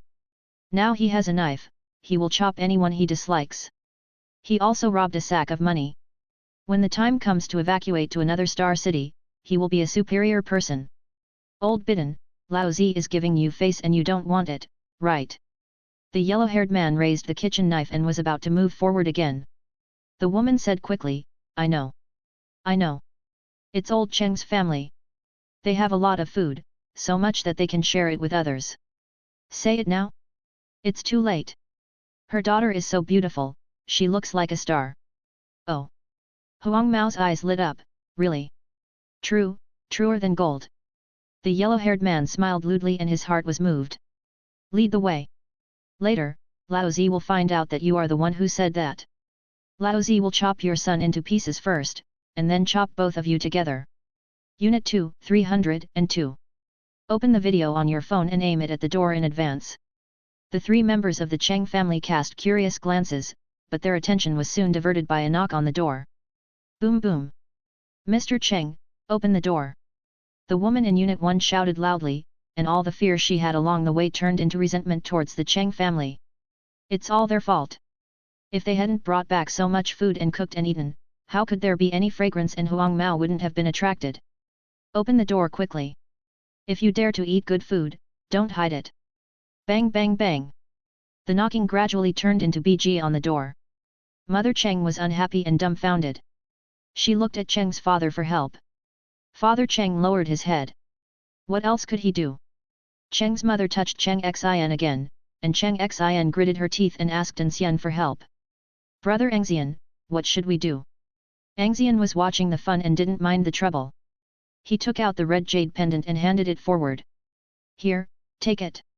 Once the door is opened, just chop whoever you see and that's it. Cheng Xian was stunned. What a bad idea. Seeing that she refused to take the knife, An Xian kindly made a second suggestion. Then I'll arrange an set meal for them. Cheng Xian's face turned pale and she quickly shook her head. No, no, no need. The 2 blood gourds from yesterday are still there in her dream, and she already has a psychological trauma. Cheng Xian took a deep breath and grabbed the elbow of the cane with both hands. Heavy and substantial.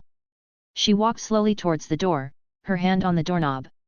Father Cheng walked over quickly and said, Xiao Xian, let Dad come. No, I'll do it. Cheng Xian's tone was firm and serious. She realized that this was an opportunity to grow. What she saw and heard in just one day brought about a drastic change in her mentality. This world doesn't seem as beautiful as described in books. The previous 18 years seemed peaceful, but they were as fragile as bubbles and would shatter at the slightest touch.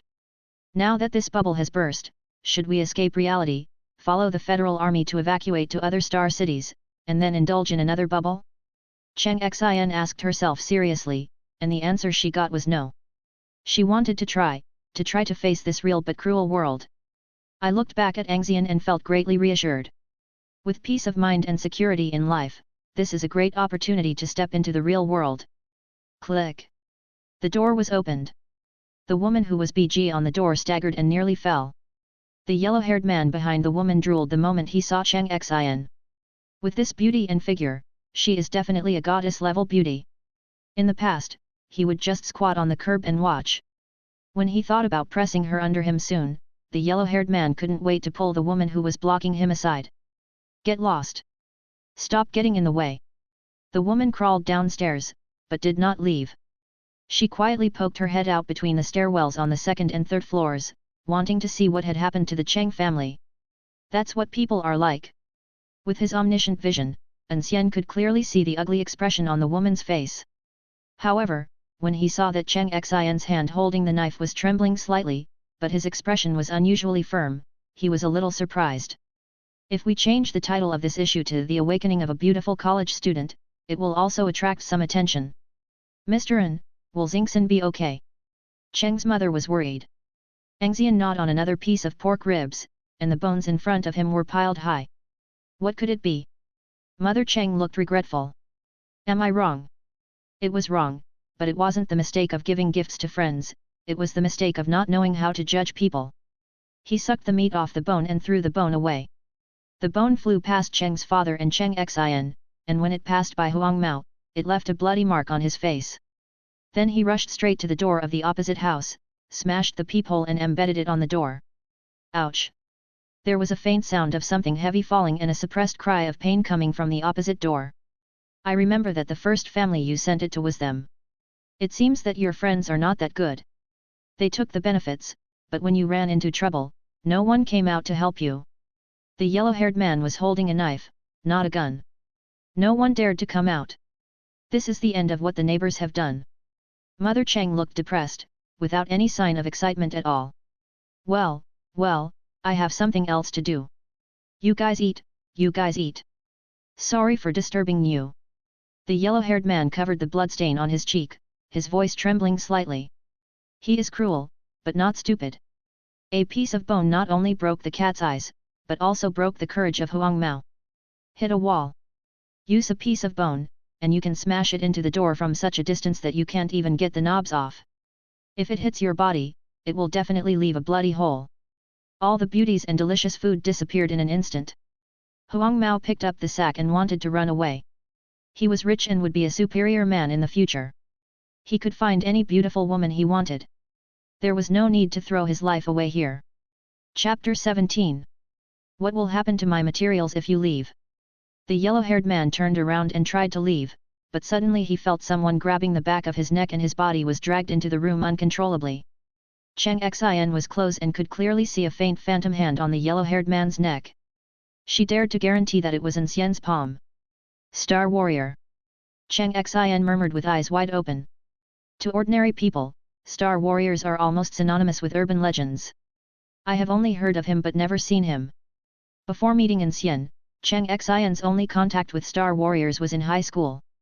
One day during class, one of her classmates suddenly sensed the power of the stars and began to spit out flames uncontrollably, burning the back of the student sitting in front of her. Not long after, a man who claimed to be Xing Wuzi came and took her classmate away. She has never seen him since then. As for the person who was burned, he came to school that afternoon as normal. When asked how he got better, the man only said that it was the Star Warrior who took action, but he was not clear about the specific process. Later, Cheng Xian learned from the teacher's fragmentary words that the students who were taken away by the Star Marshal Department were admitted to universities in other star cities by skipping grades, and were also included in the federal system and had a stable job. Cheng Xian was so envious at that time. An Xian let go of the hand that was grabbing him, the star power dissipated, and the yellow-haired man fell to the ground in the middle of the living room. What are you daydreaming about? Come here. Chang Chensen waved and An Xian smiled.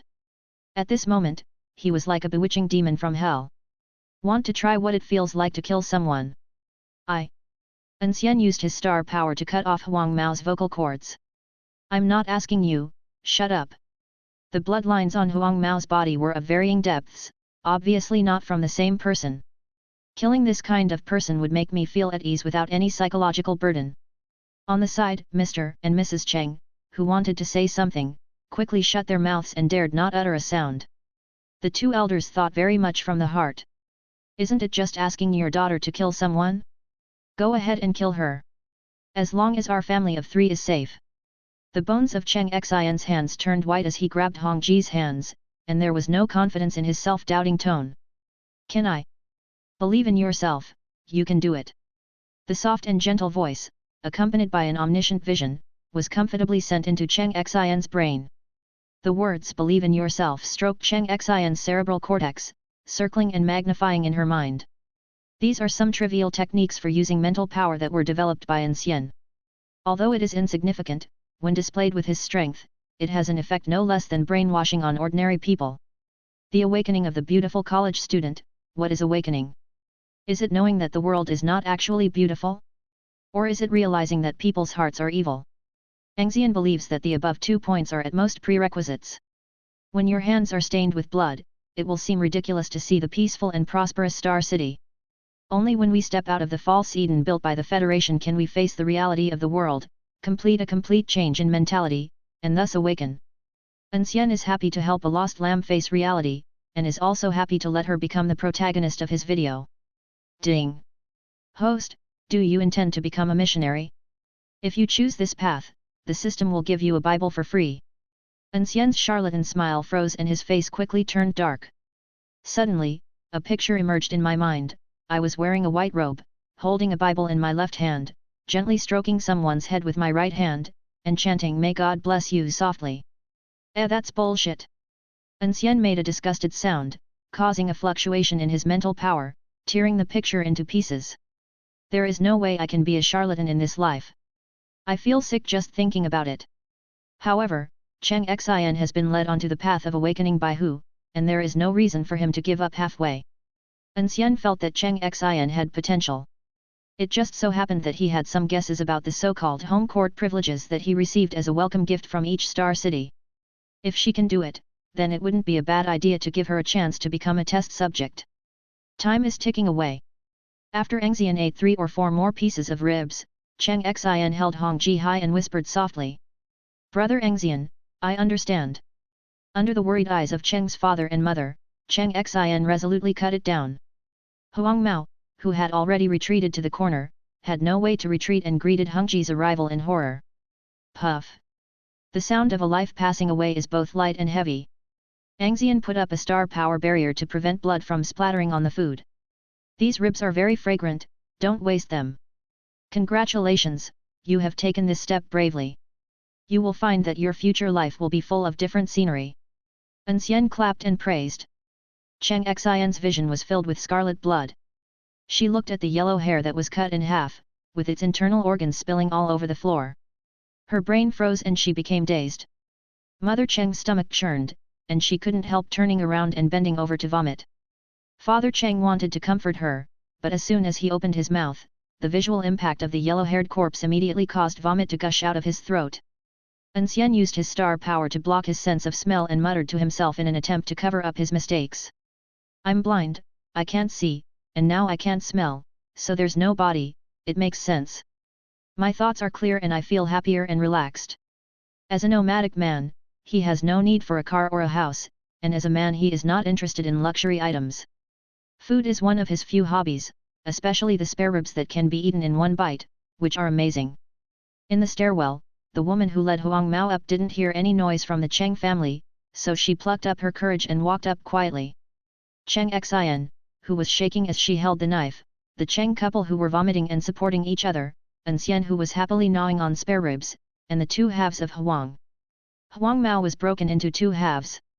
Kill, kill, kill. She was so scared that she sat down on the ground and kept backing away. Cheng Xian was attracted by the movement at the door and turned her head abruptly. Her delicate face was expressionless, and it was creepy with the embellishment of blood. The woman was so frightened by the scene that she couldn't control her physiological organs and yellow liquid flowed out from her body. She stepped back suddenly and rolled down the stairs. She didn't care about the pain and jumped up and ran away. Murder. The girl from the Cheng family murdered someone. Old Cheng, will Xingxin be okay?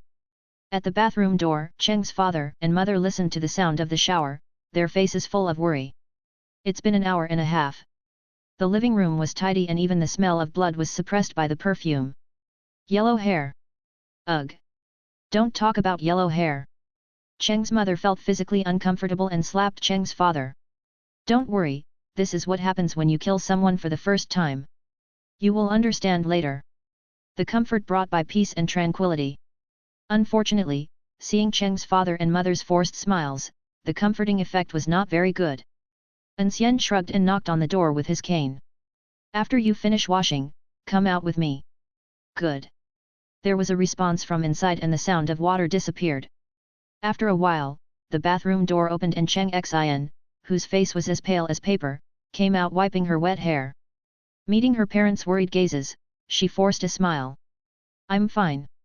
At this time, An Xian felt that it was inappropriate to take their daughter out in front of their parents so late at night. Just as I was about to say that tomorrow would be fine, I saw Cheng's father bringing a coat and shoes to Cheng Xian, and Cheng's mother kept urging her. Xingxin, hurry up, don't keep Mr. An waiting. An Xian slowly typed a question mark. Is it because my thinking is too futile? Chapter 18. Are you nervous about killing someone for the first time? Not as nervous as now. Cheng Xian gripped the steering wheel tightly, his mind highly focused. I just passed the first grade, brother. You want me to go to 120, is that appropriate? Why are you so nervous? Press the accelerator to the floor. I'm here, so even if the car explodes, it won't hurt you. An Xian was not panicking at all, and was still leisurely urging her to speed up. Cheng Xian rolled her eyes and said nothing. This little action cannot be hidden under the omniscient vision. Compared to her initial reservedness, she is now much more relaxed and casual.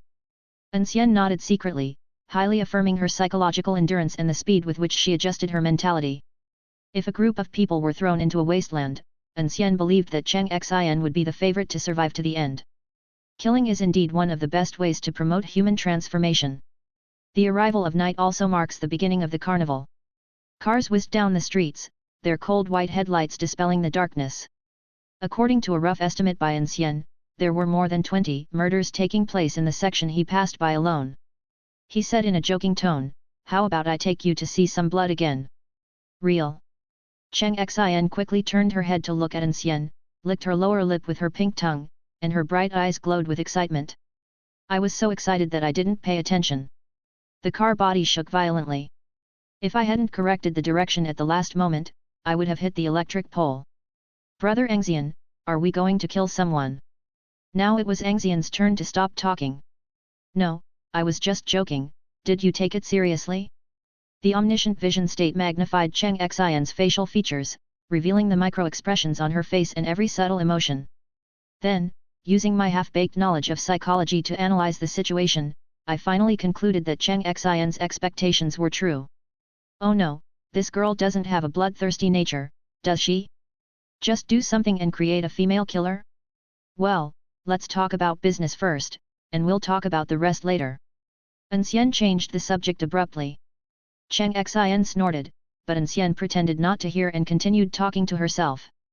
I have an idea, but I'm in need of a test subject. You. I will. You're making a decision without listening to the whole story? What if they want to use you to develop An's package 2.0? An Xian smiled. That's fine. You saved my life, so you can just take it away. The ending tone of leisure is upturned. Do you really think so? I knew I couldn't fool you.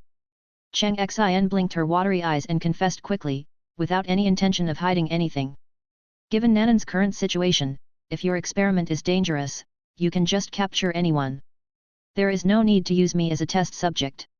After a pause, her voice gained the youthful playfulness that a girl of her age should have. After all, brother An Xian, you like to eat the ribs made by my mother so much. If I die, my mother will not make ribs for you anymore. An Xian found himself admiring An Xian more and more. I like talking to smart people.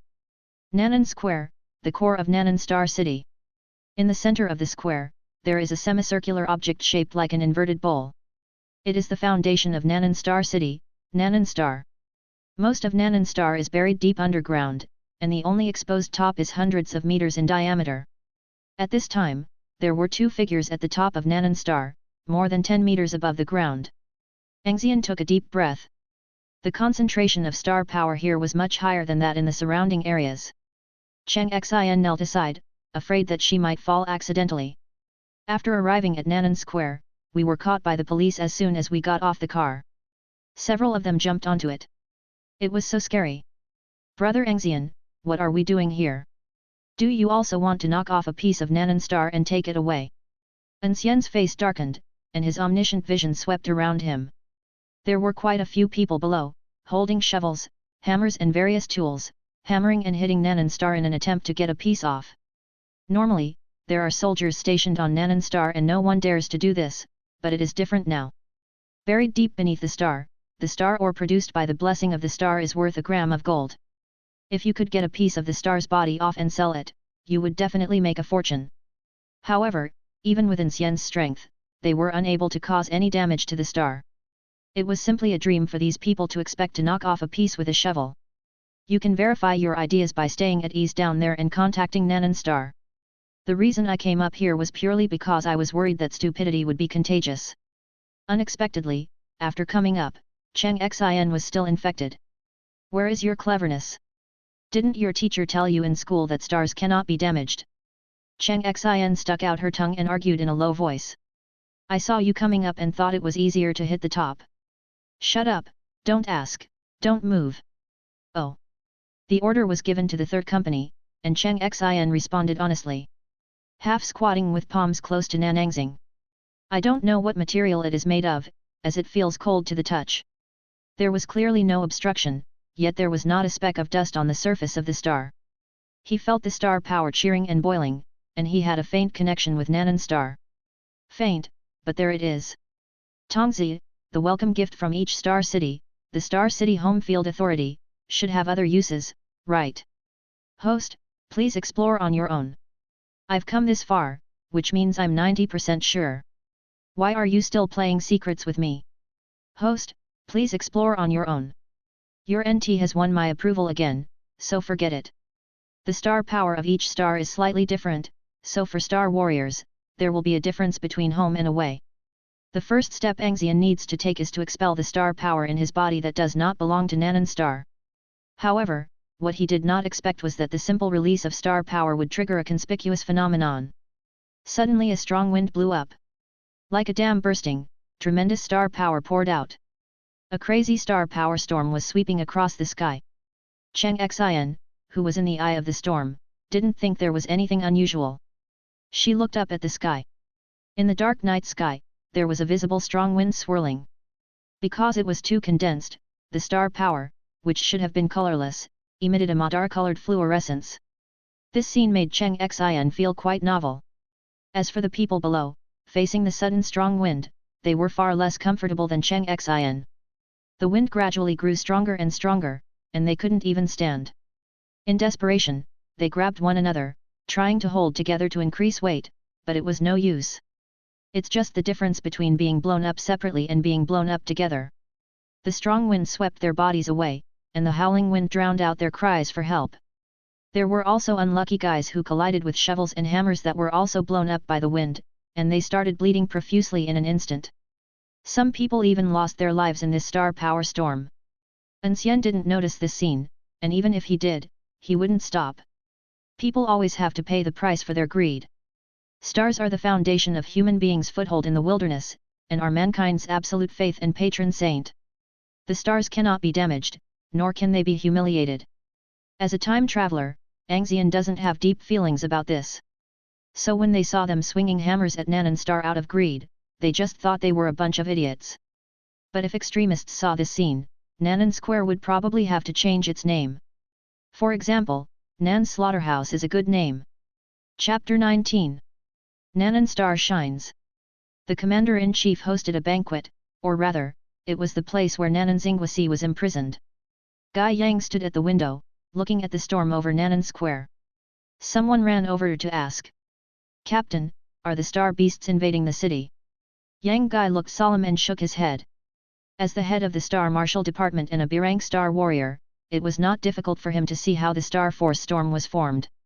There are no violent fluctuations in star power, and the process of star power storm formation is very smooth. It was obvious that someone was releasing star power in the simplest way. But the star power reserves that are enough to cause a storm are definitely stronger than mine. When did such a person appear in Nanan Star City? Yang Guy poured himself a glass of wine and drank it all. Alas, these are troubled times. Nanan Star City, temporary command post on the city wall. A high-level star warrior was spotted near Nanan Star. He Chao was appointed by the federal high-level officials as the temporary commander-in-chief of Nanan Star City. When the Lord of Nanan Star is away, he is in charge of all affairs of Nanan Star City, including military and political affairs. I understand. You need to keep an eye on Nanan Xinjiao and don't let anyone from the Xingguo division come out, or else you'll have something to worry about.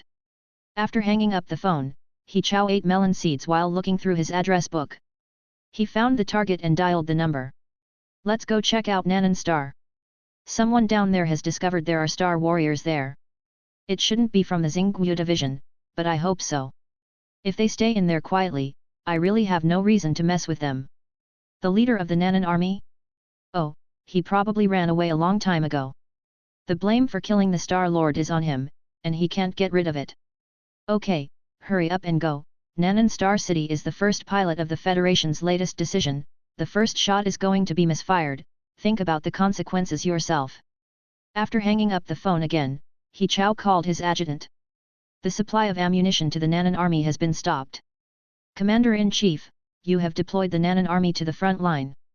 If the ammunition is cut off, I'm afraid.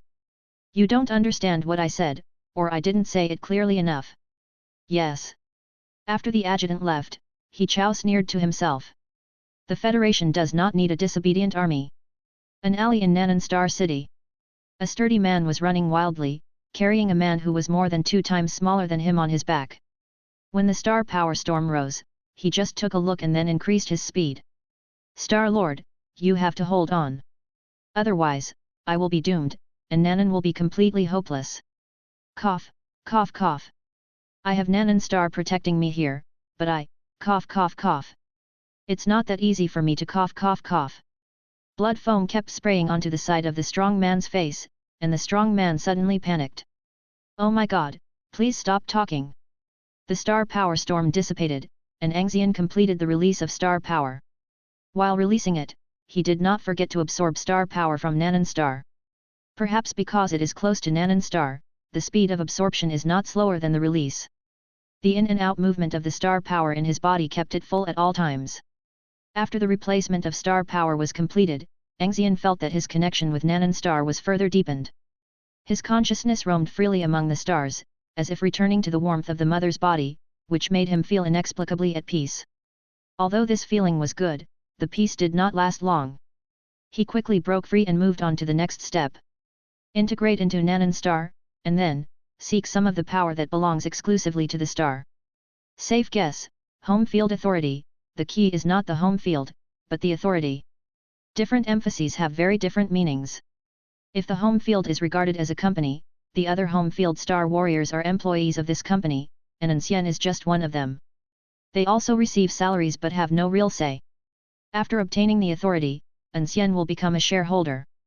Although he is not the only one with a star in front, his status and rights are far beyond those of ordinary employees.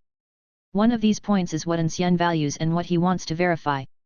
For example, recruit an ordinary person to become a new employee of this company. As An Xian continued to explore, the smile on his face grew wider, and at a certain moment, he raised his right hand. An Xian, get ready, here we come. After he raised his hand, illusory star streams condensed by star power rose from Nanan star. Surrounded by the dazzling stream of stars, he looked like a banished immortal. This is Nanan star, the purest and most original star power. Seeing An Xian's smile, An Xian shrank her neck and said in a low voice. Brother An Xian, don't laugh. I'm scared. If I remember correctly, Brother An Xian also smiled like this when he was selling An's meal to those two refugees. An Xian's smile froze, and he suddenly had the urge to disperse the star stream. Forget it, I'm here anyway. Come over. An Xian looked at Xinglu curiously and moved forward. So beautiful. It's not just beautiful. An Xian's right hand suddenly fell on An Xian's head. Under his control, the star stream poured into An Xian's body. An Xian felt someone throw a dodge at his face, his head buzzed, and he lost consciousness instantly. Her last thought before she lost consciousness was, sure enough, I guessed right, Brother An Xian has bad intentions. The fluorescence of the star stream shines through An Xian's skin. Leisure stimulates the omniscient vision to the greatest extent. An Xian's clothes disappeared, followed by her flesh, until the inside of her body was exposed to An Xian's mind. He was still not satisfied, so he magnified it further and stopped at the cellular level. The moment the star stream flowed into An Xian's body, it broke apart and flowed to her limbs and bones. The star power cleansed An Xian's flesh and blood, transformed and stimulated her body cells, allowing each cell to have the ability to accommodate the star power. When An Xian saw this, he immediately knew that it had succeeded. This is the correct way to open the home field privileges. Transforming ordinary people into star warriors is unheard of in the entire history of the Federation.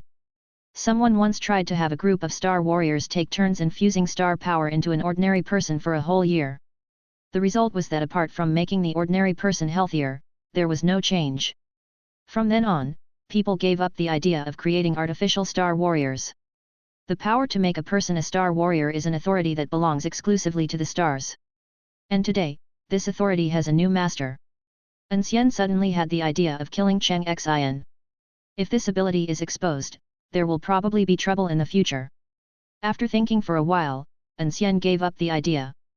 An Xian was his first test subject, and he really couldn't bear to do it. Secondly, he stroked his cane with an easygoing manner and smiled kindly.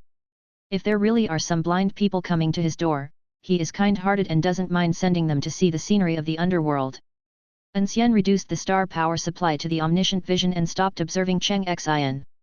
It is a complicated process for an ordinary person to become a star warrior, and the transformation will last about half an hour. Everything that needed to be done had been done, and there was no place for him to intervene from now on. You're just sitting here stupidly, enjoying the cool breeze for half an hour. Only a fool would do that. He sat down leisurely, pushed with his hand, and slid down like a slide, then stood up and walked straight out. As he walked, he took out his cell phone. The 2 previously recorded videos were sent to a silver medal freeman with the username Little Taylor through the free forum. Star Chasing Travelers, 1 video per episode, edit the good-looking ones. The young tailor happened to be browsing the free forum and responded quickly, first with a crazy emoticon and then with text. Little Taylor, brother, I am a tailor. I cut clothes, not videos. If you want to edit, please find a professional video editor. Star Chasing Traveler, your father, the old tailor, told me that if I need to edit the video, I can just send it to you. The little tailor is typing. Star Chasing Traveler, 1 video, the reward is a mutant fur, with 1 million views, E-level mutant fur, 10 million views, C-level, over 100 million views B-level. And so on, there is no upper limit. If there are 10 billion views, I will also peel off the skin of the S-level mutant for you. The little tailor was silent, the little tailor drooled, the little tailor deleted a long line of text in the input box. Little tailor, my dad is right. If you need to edit a video, just send it to me. Chapter 20. Hello, is anyone there? As An Xian stepped into the magnificent hall, more than a dozen guns were pointed at him. Said a leader who was obviously wearing a different uniform from the other soldiers. An Xian is temporarily closed and is not accepting guests. An Lei is smiling and exudes friendliness. He took out his cell phone and turned on the screen, and a low battery reminder popped up on the main page. My phone is out of battery. Please help me. It's hard to find a place with electricity in Nanan right now. The leader gave a wink, and a soldier ran over, snatched An Xian's cell phone, and smashed it to the ground. An ordinary mobile phone, not customized with special materials. It cracked the moment it hit the ground, the screen shattered, and the internal parts fell several meters away. Charging? What the hell? Get out of here. Otherwise, those corpses at the door will be your fate. An Xian's smile slowly faded, and he squatted down expressionlessly, taking out the SIM card from a pile of debris. Compensate me with a new phone. For the sake of the Federation, I won't bother with you. Oh, you want to bother with me? The soldier took off An Xian's sunglasses and threw them on the ground. Seeing An Xian's slightly sunken eye sockets, he laughed. You're still blind.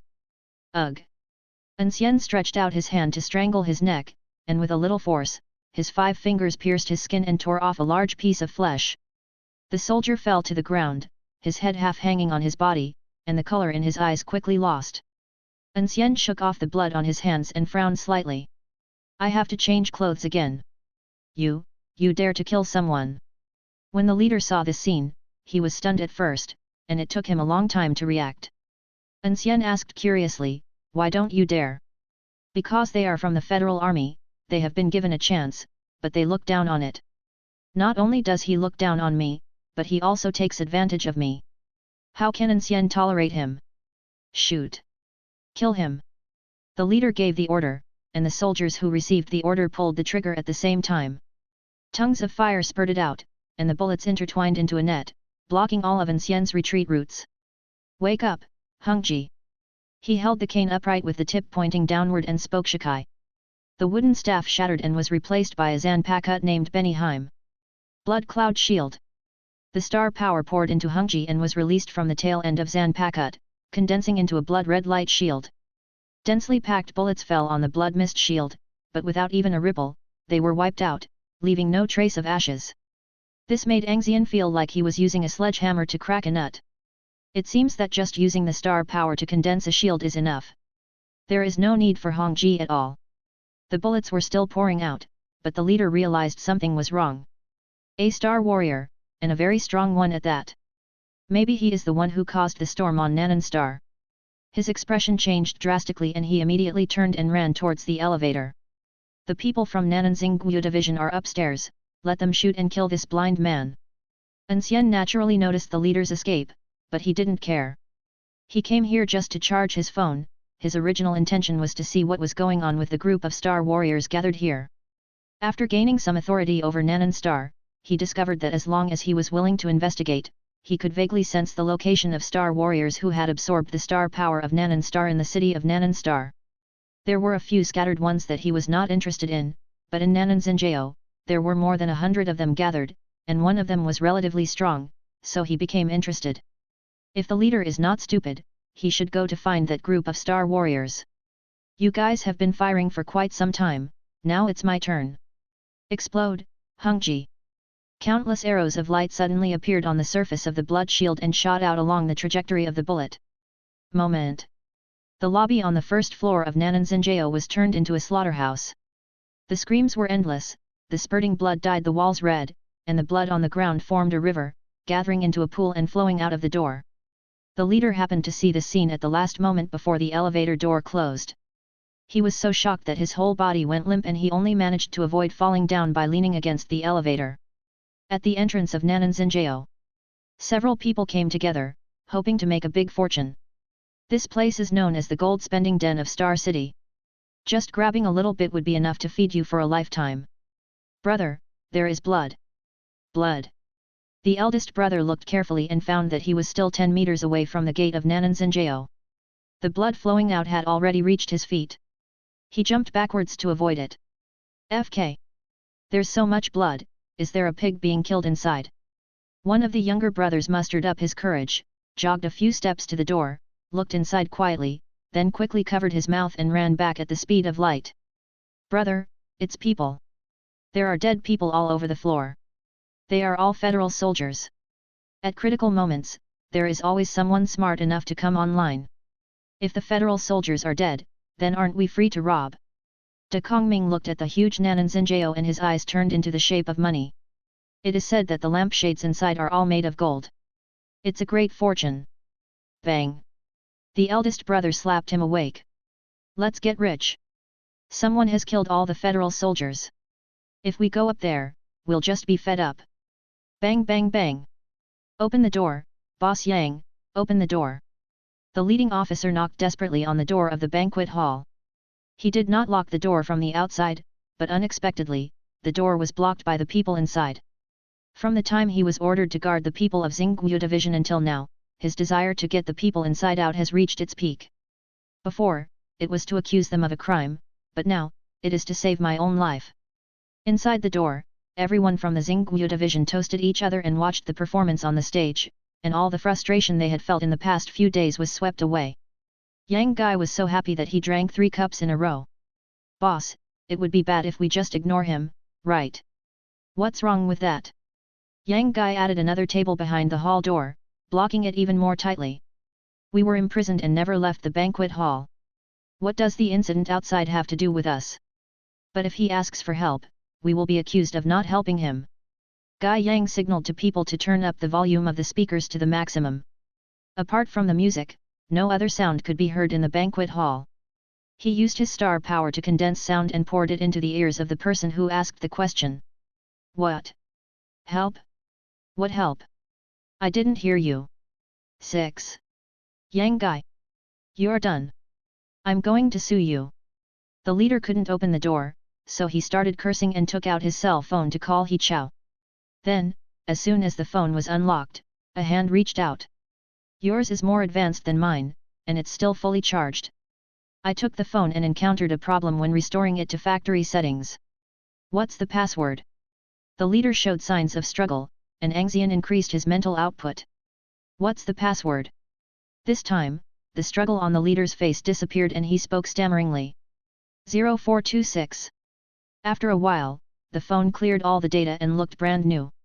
I inserted my card leisurely and put it in my pocket. Your brothers are waiting for you. I'll take you there. Puff heads fell to the ground. An Xian stopped at the door for a moment, then turned and left. He had checked before and found that the surveillance camera at An Xian was not turned on. Everyone who had seen him was dead, and the people inside had never seen him, so they naturally couldn't identify him as the one who killed the federal soldiers. Then there is no need to worry about a federal wanted warrant, and the purpose of this trip has been achieved, so there will be no further complications. It turned out to be someone from the Nanan Xingguo Division. The Nanan army was assigned to the logistics department, and the Xingguo Division was imprisoned here. No wonder the mutants attacked the city, but it was declared captured in just 2 days. After finding out the identities of the people inside, An Xian weighed his new phone in his hand with a sarcastic tone. This Federation. Tisk. Chapter 21. Hey, you followed me all the way, what do you want to do? Standing leisurely under the moonlight. Not long after coming out of An Xian, he felt someone following him, and it was a star warrior. An Xian originally wanted to kill him directly, but he could use his omniscient vision to take a look. Forget it, just follow me if you want, I guess he'll leave soon. I didn't expect that we were almost at Nanan Square.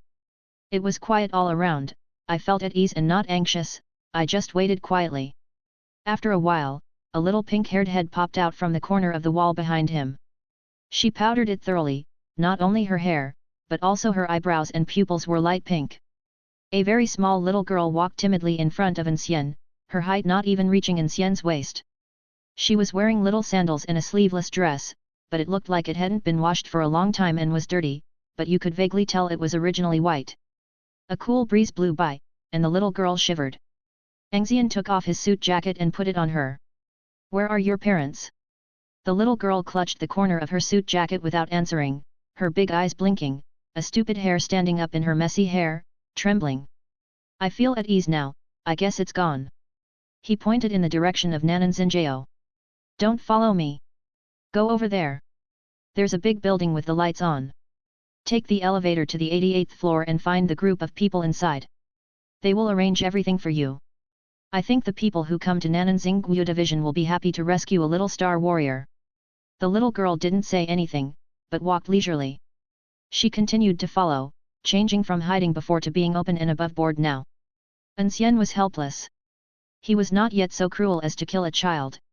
Why do you always follow me? This time, the little girl spoke, her crisp voice was pleasant to the ears. Fragrant.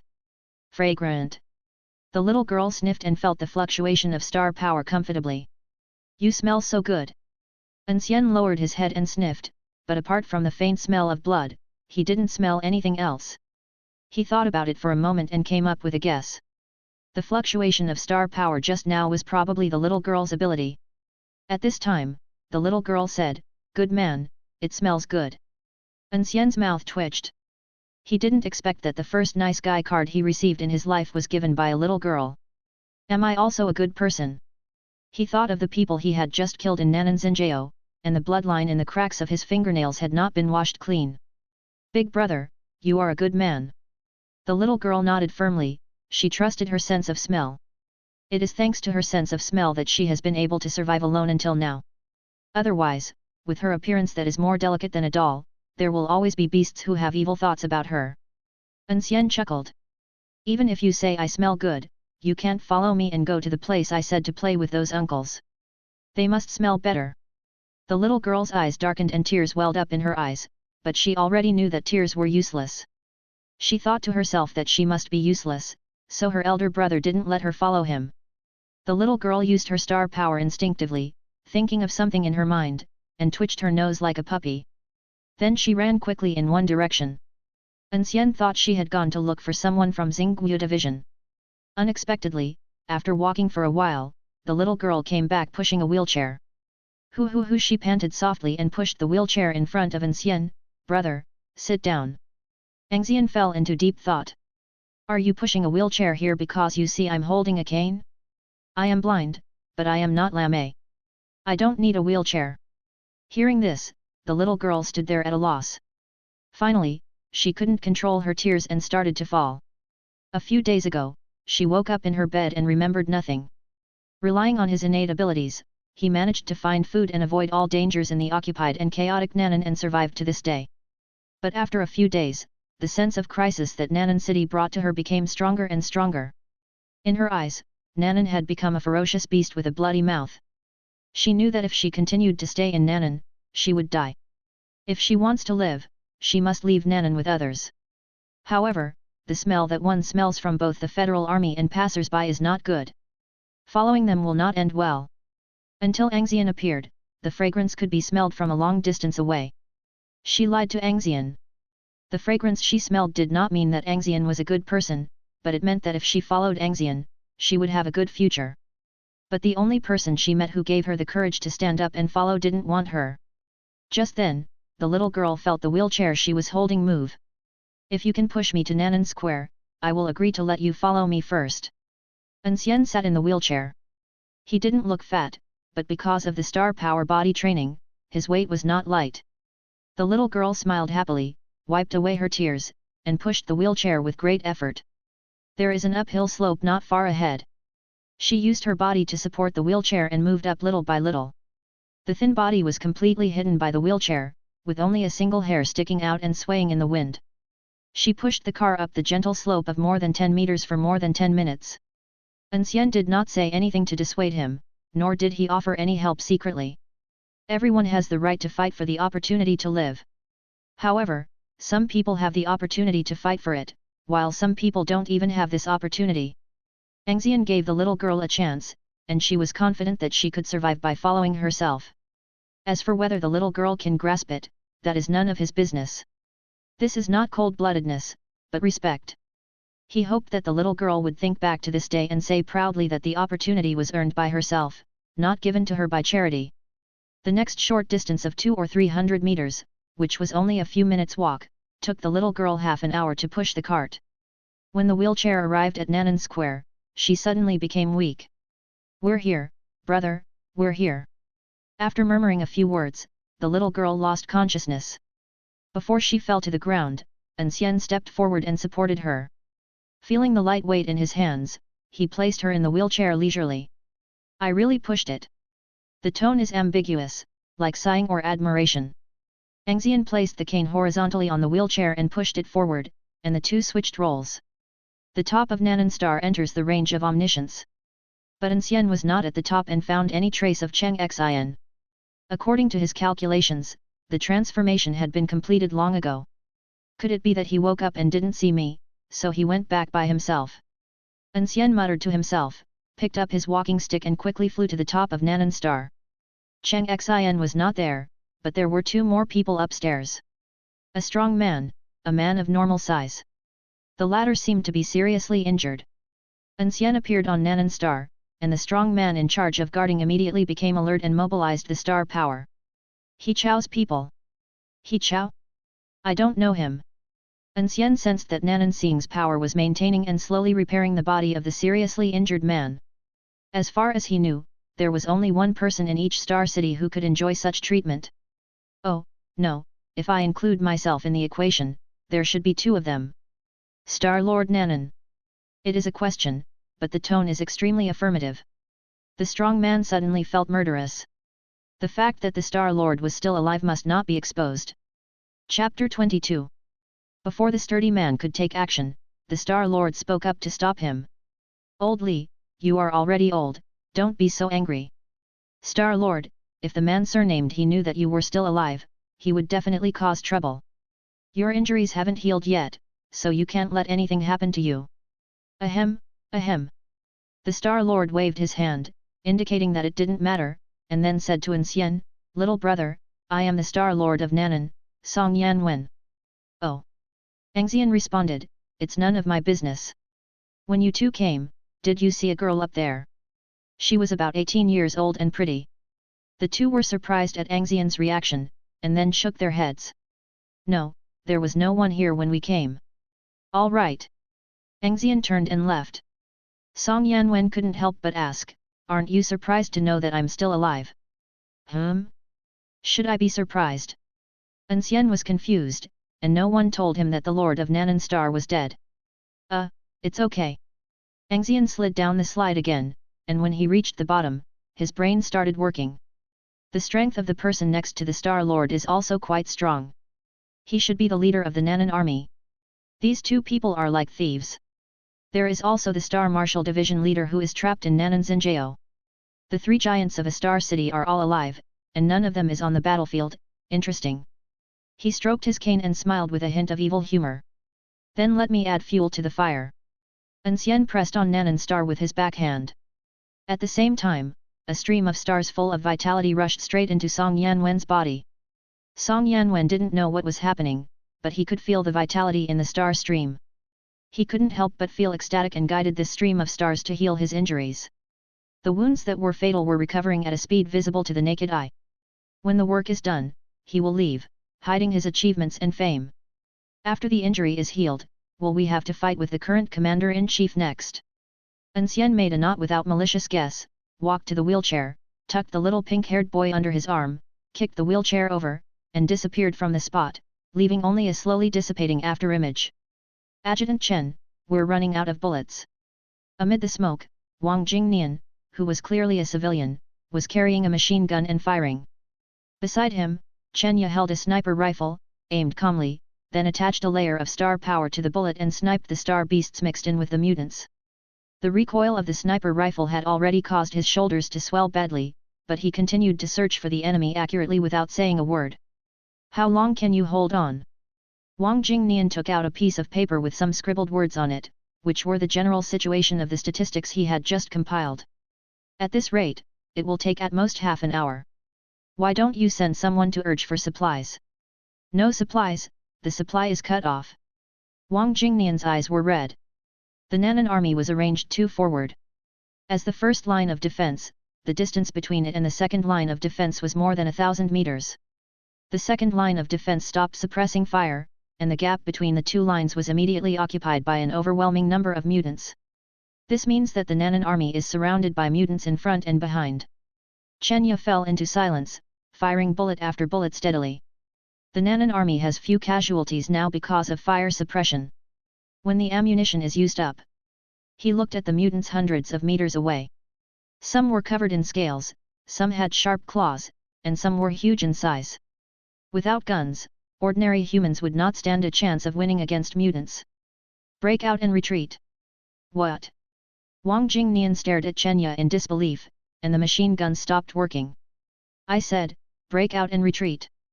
Chenya repeated the story calmly, and Wang Jingnian asked in shock. Wouldn't that make us deserters? No, let's open up the supply lines so we can have ammunition when the time comes.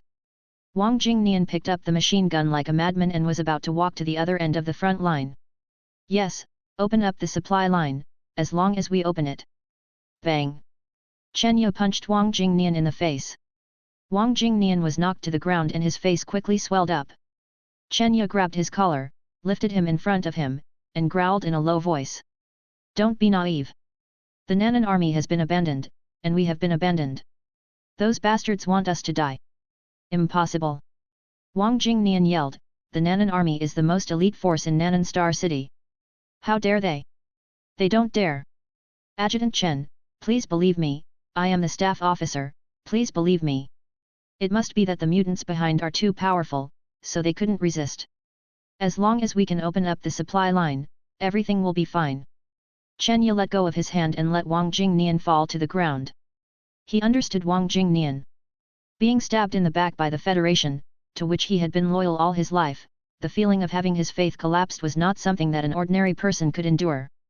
But he didn't have time to enlighten Wang Jingnian. Chenya thought about the long conversation with the military commander all night and the military commander's last words. Preserve the strength of the Nanan army to the greatest extent possible. When I bring the Star Lord back, everything will be hopeful. Chenya looked for the highest point and climbed up. He had to carry out the army commander's orders. He wanted the army commander to see 13,446 men in the Nanan army when he returned, not a single one missing. Nanan military order. Chenya used star power to expand the range of sound propagation as much as possible. All the Nanan soldiers who heard Chenya's voice pricked up their ears. Break out to the east, retreat. The Nanan army, which received the retreat signal, was in a similar state to Wang Jingnian's initial state, but military orders were as strong as mountains, and they reacted quickly, screaming at the top of their lungs. Nanan military order. Break out to the east. Retreat. Nanan military order. Break out to the east. Retreat. Nanan military order. Break out to the east. Retreat. Waves of sound carried this order to the ears of all Nanan troops. The defense line gradually shrank, and Chenya reached the easternmost part of the position. He put on his protective gear, threw down his sniper rifle, and picked up the long knife mixed with a little bit of star ore. Adjutant Chen. We can't retreat. We can't retreat. If we retreat, we'll become deserters. At this time, Wang Jingnian stumbled over and grabbed Chenya. Chenya called two soldiers. Protect Staff Officer Wang. Yes. Yes. Adjutant Chen. We can't retreat. We can't retreat. Wang Jingnian's voice became increasingly distant, and Chenya muttered to herself. Deserter. Only if you survive can you qualify as a deserter. Immediately, he raised his long sword high, and under the cover of bullets, he took the lead in charging at the mutants. Artillery fire cover, break out. Looking at the hideous mutant, Chenya's eyes were firm. He wanted to tear open a gap here and bring all the Nanan troops back to Nanan Star City from the east gate without leaving a single one behind. The command is bad. The Nanan army ran away. The door of the temporary command center was pushed open and a man rushed in with a panicked look. He Chao's reaction was very calm, as if he had expected this result. Got it, get out now. Yes. He Chao took the lower position and He Lang spoke. Cousin. Oh no, Commander, did you know that the Nanan army was going to escape? He Chao sneered. One of the several conclusions we deduced was that they fled from the battlefield. He Lang, so now we classify them all as deserters. No hurry, wait a minute. If they dare to run, it means the leader of the Nanan army is still here. Wait for them to meet up and convict them together. But I think it's nothing, but the Nanan Star Lord is dead, so I have the final say here. Seeing how confident he was, He Lang stopped arguing and turned to talk about another matter. Didn't you ask He Mei to go to Nanan Star to take a look? She brought back a woman from there. It seems that she has just become a star warrior. Just became a star warrior? Didn't they say that they all have star power storms? He Chao thought about it and said. Keep it locked up for now. I'll review it after I finish processing these documents. Chapter 23 Jinyang Garden Community, Unit 2, 302. You two haven't slept yet. An Xian was holding the little pink-haired girl in his left hand and holding a cane upside down in his right hand. A big bag was hanging on the bend of the cane. Along the way, after careful consideration, he felt that it was a bit unreliable to let the little pink-haired boy follow him. Rather than living with him in the open air and having no fixed place to live, it is better to entrust him to Cheng's parents. They raised Cheng Xian and have experience in taking care of children. With Cheng Xian as an older sister, her growing environment would not be bad. Now that you've made the decision, just say it straight away. An Xian grabbed the little pink-haired kid who was still sleeping and handed it to the two elders. Old Cheng, do you want your daughter? As long as you ask, I will give her to you. Cheng's father and mother looked at each other in bewilderment. How could he go out and bring back a daughter? The two looked at the little pink-haired girl. Although her face was dirty, it could not hide her delicate features. She looks like a porcelain doll, even prettier than Cheng Xian when she was a child. They reached out at the same time and carefully took the little pink-haired boy.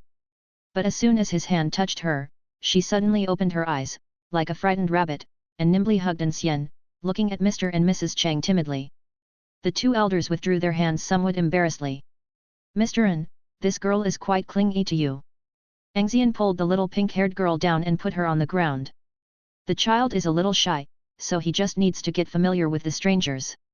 Mr. and Mrs. Cheng didn't respond. To be honest, they didn't really want to have more daughters.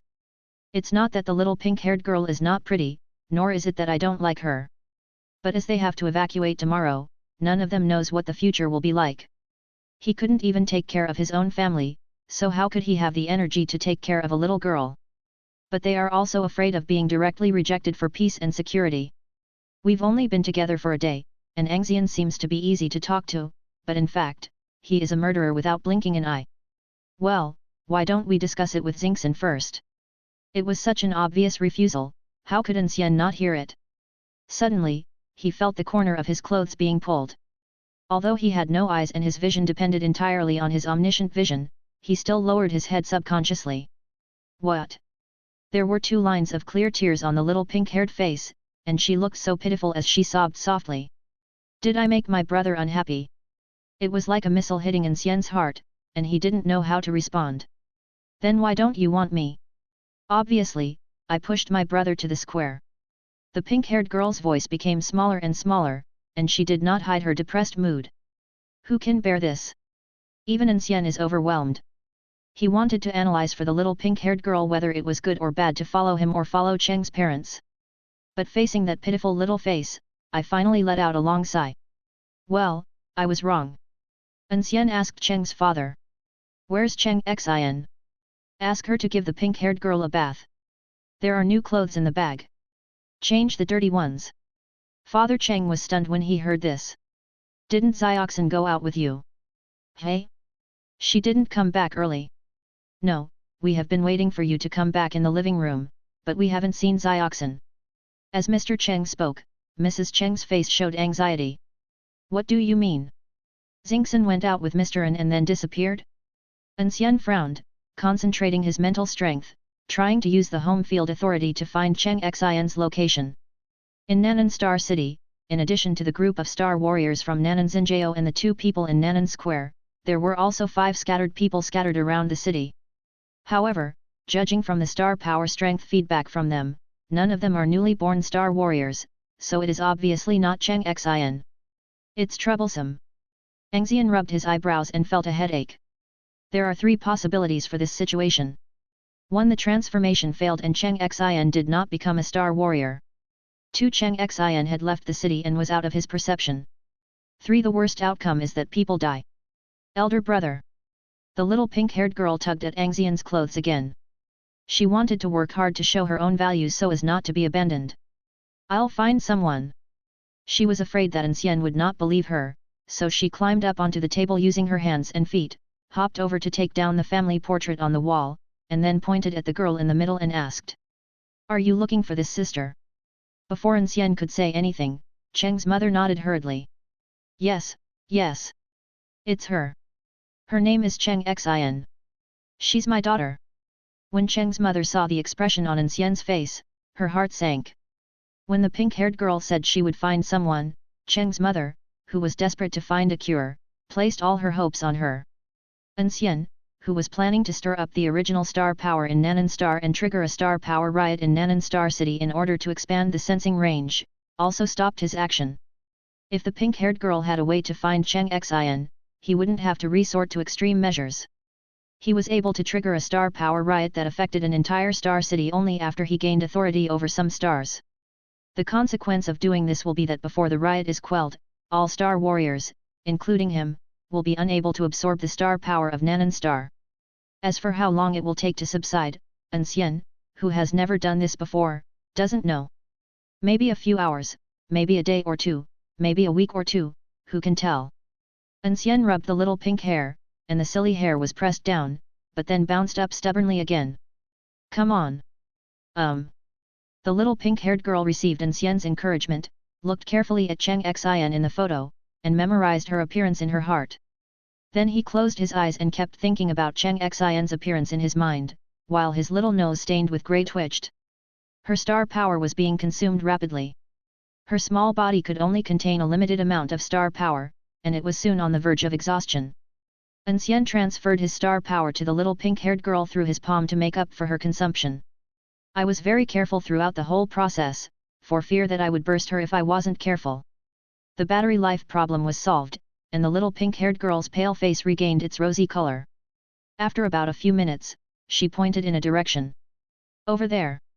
After she finished her excited speech, her voice became quieter again, with a hint of guilt. I just know that far away over there. In that direction, is that the battlefield between the Federal Army and the mutants? There was no reason for An Xian to run there. With her speed, it was impossible for her to reach outside of Star City in such a short time. It seems that someone kidnapped her while I was away, but at least she's not dead. An Xian patted the pink-haired girl's shoulder and said gently, "You did a good job. Leave the rest to me." He took the little pink-haired girl's hand and handed it to Cheng's mother. "Please give her a bath, it smells bad." As soon as the words fell, the figure disappeared. In the living room, Mother Cheng was dejected and Father Cheng comforted her. "Mr. An is so strong, he will definitely bring Xingxin back. Brother, you can do it." The pink-haired girl spoke in a firm tone. She smelled the result of this trip, it was fragrant. "Oh, I hope so." Mother Cheng forced a smile, took the little pink-haired boy's hand, and walked towards the bathroom. "Let's go take a shower. When Mr. An comes back and sees you clean, he will definitely not want to throw it away." "Good. Moon stars are rare." An Xian shuttled between buildings, and each time his figure appeared, he had moved hundreds of meters further than the last time. The pink-haired girl's ability seems to be a little unusual. Unconsciously, he began to feel less burdened by the little pink-haired boy. It might be a good idea to take her with me. Maybe she can help me find the eyes.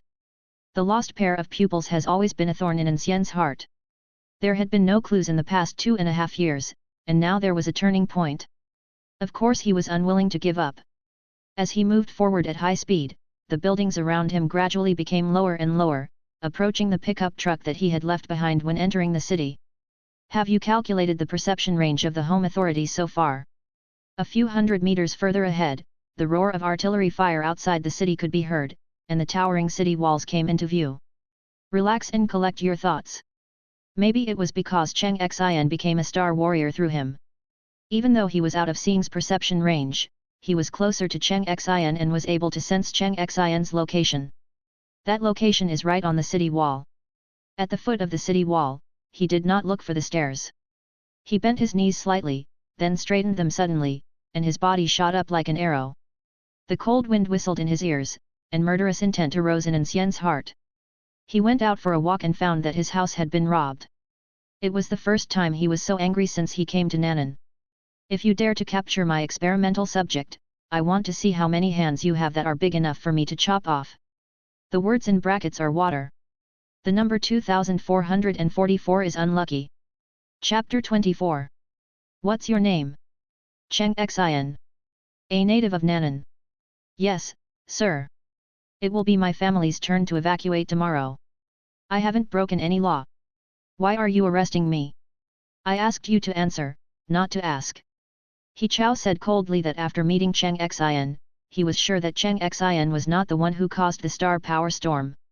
He can't even do the most basic control of star power, and the leaked star power fluctuations are so weak, it's obvious at first glance that he is a new star warrior. As for who caused the storm, he had some guesses. Not long after the storm, the Nan'an army broke through and escaped. That storm was most likely the retreat signal agreed upon by the military leader and the Nan'an army. Okay, let's go. After seeing with his own eyes that Cheng Xian was a newly promoted star warrior, He Chao lost interest in her. As for other aspects, Cheng Xian is beautiful, but with He Chao's status, he has seen all kinds of beauties, so there is no need to add a stain to himself here. Cheng Xian didn't dare to say much.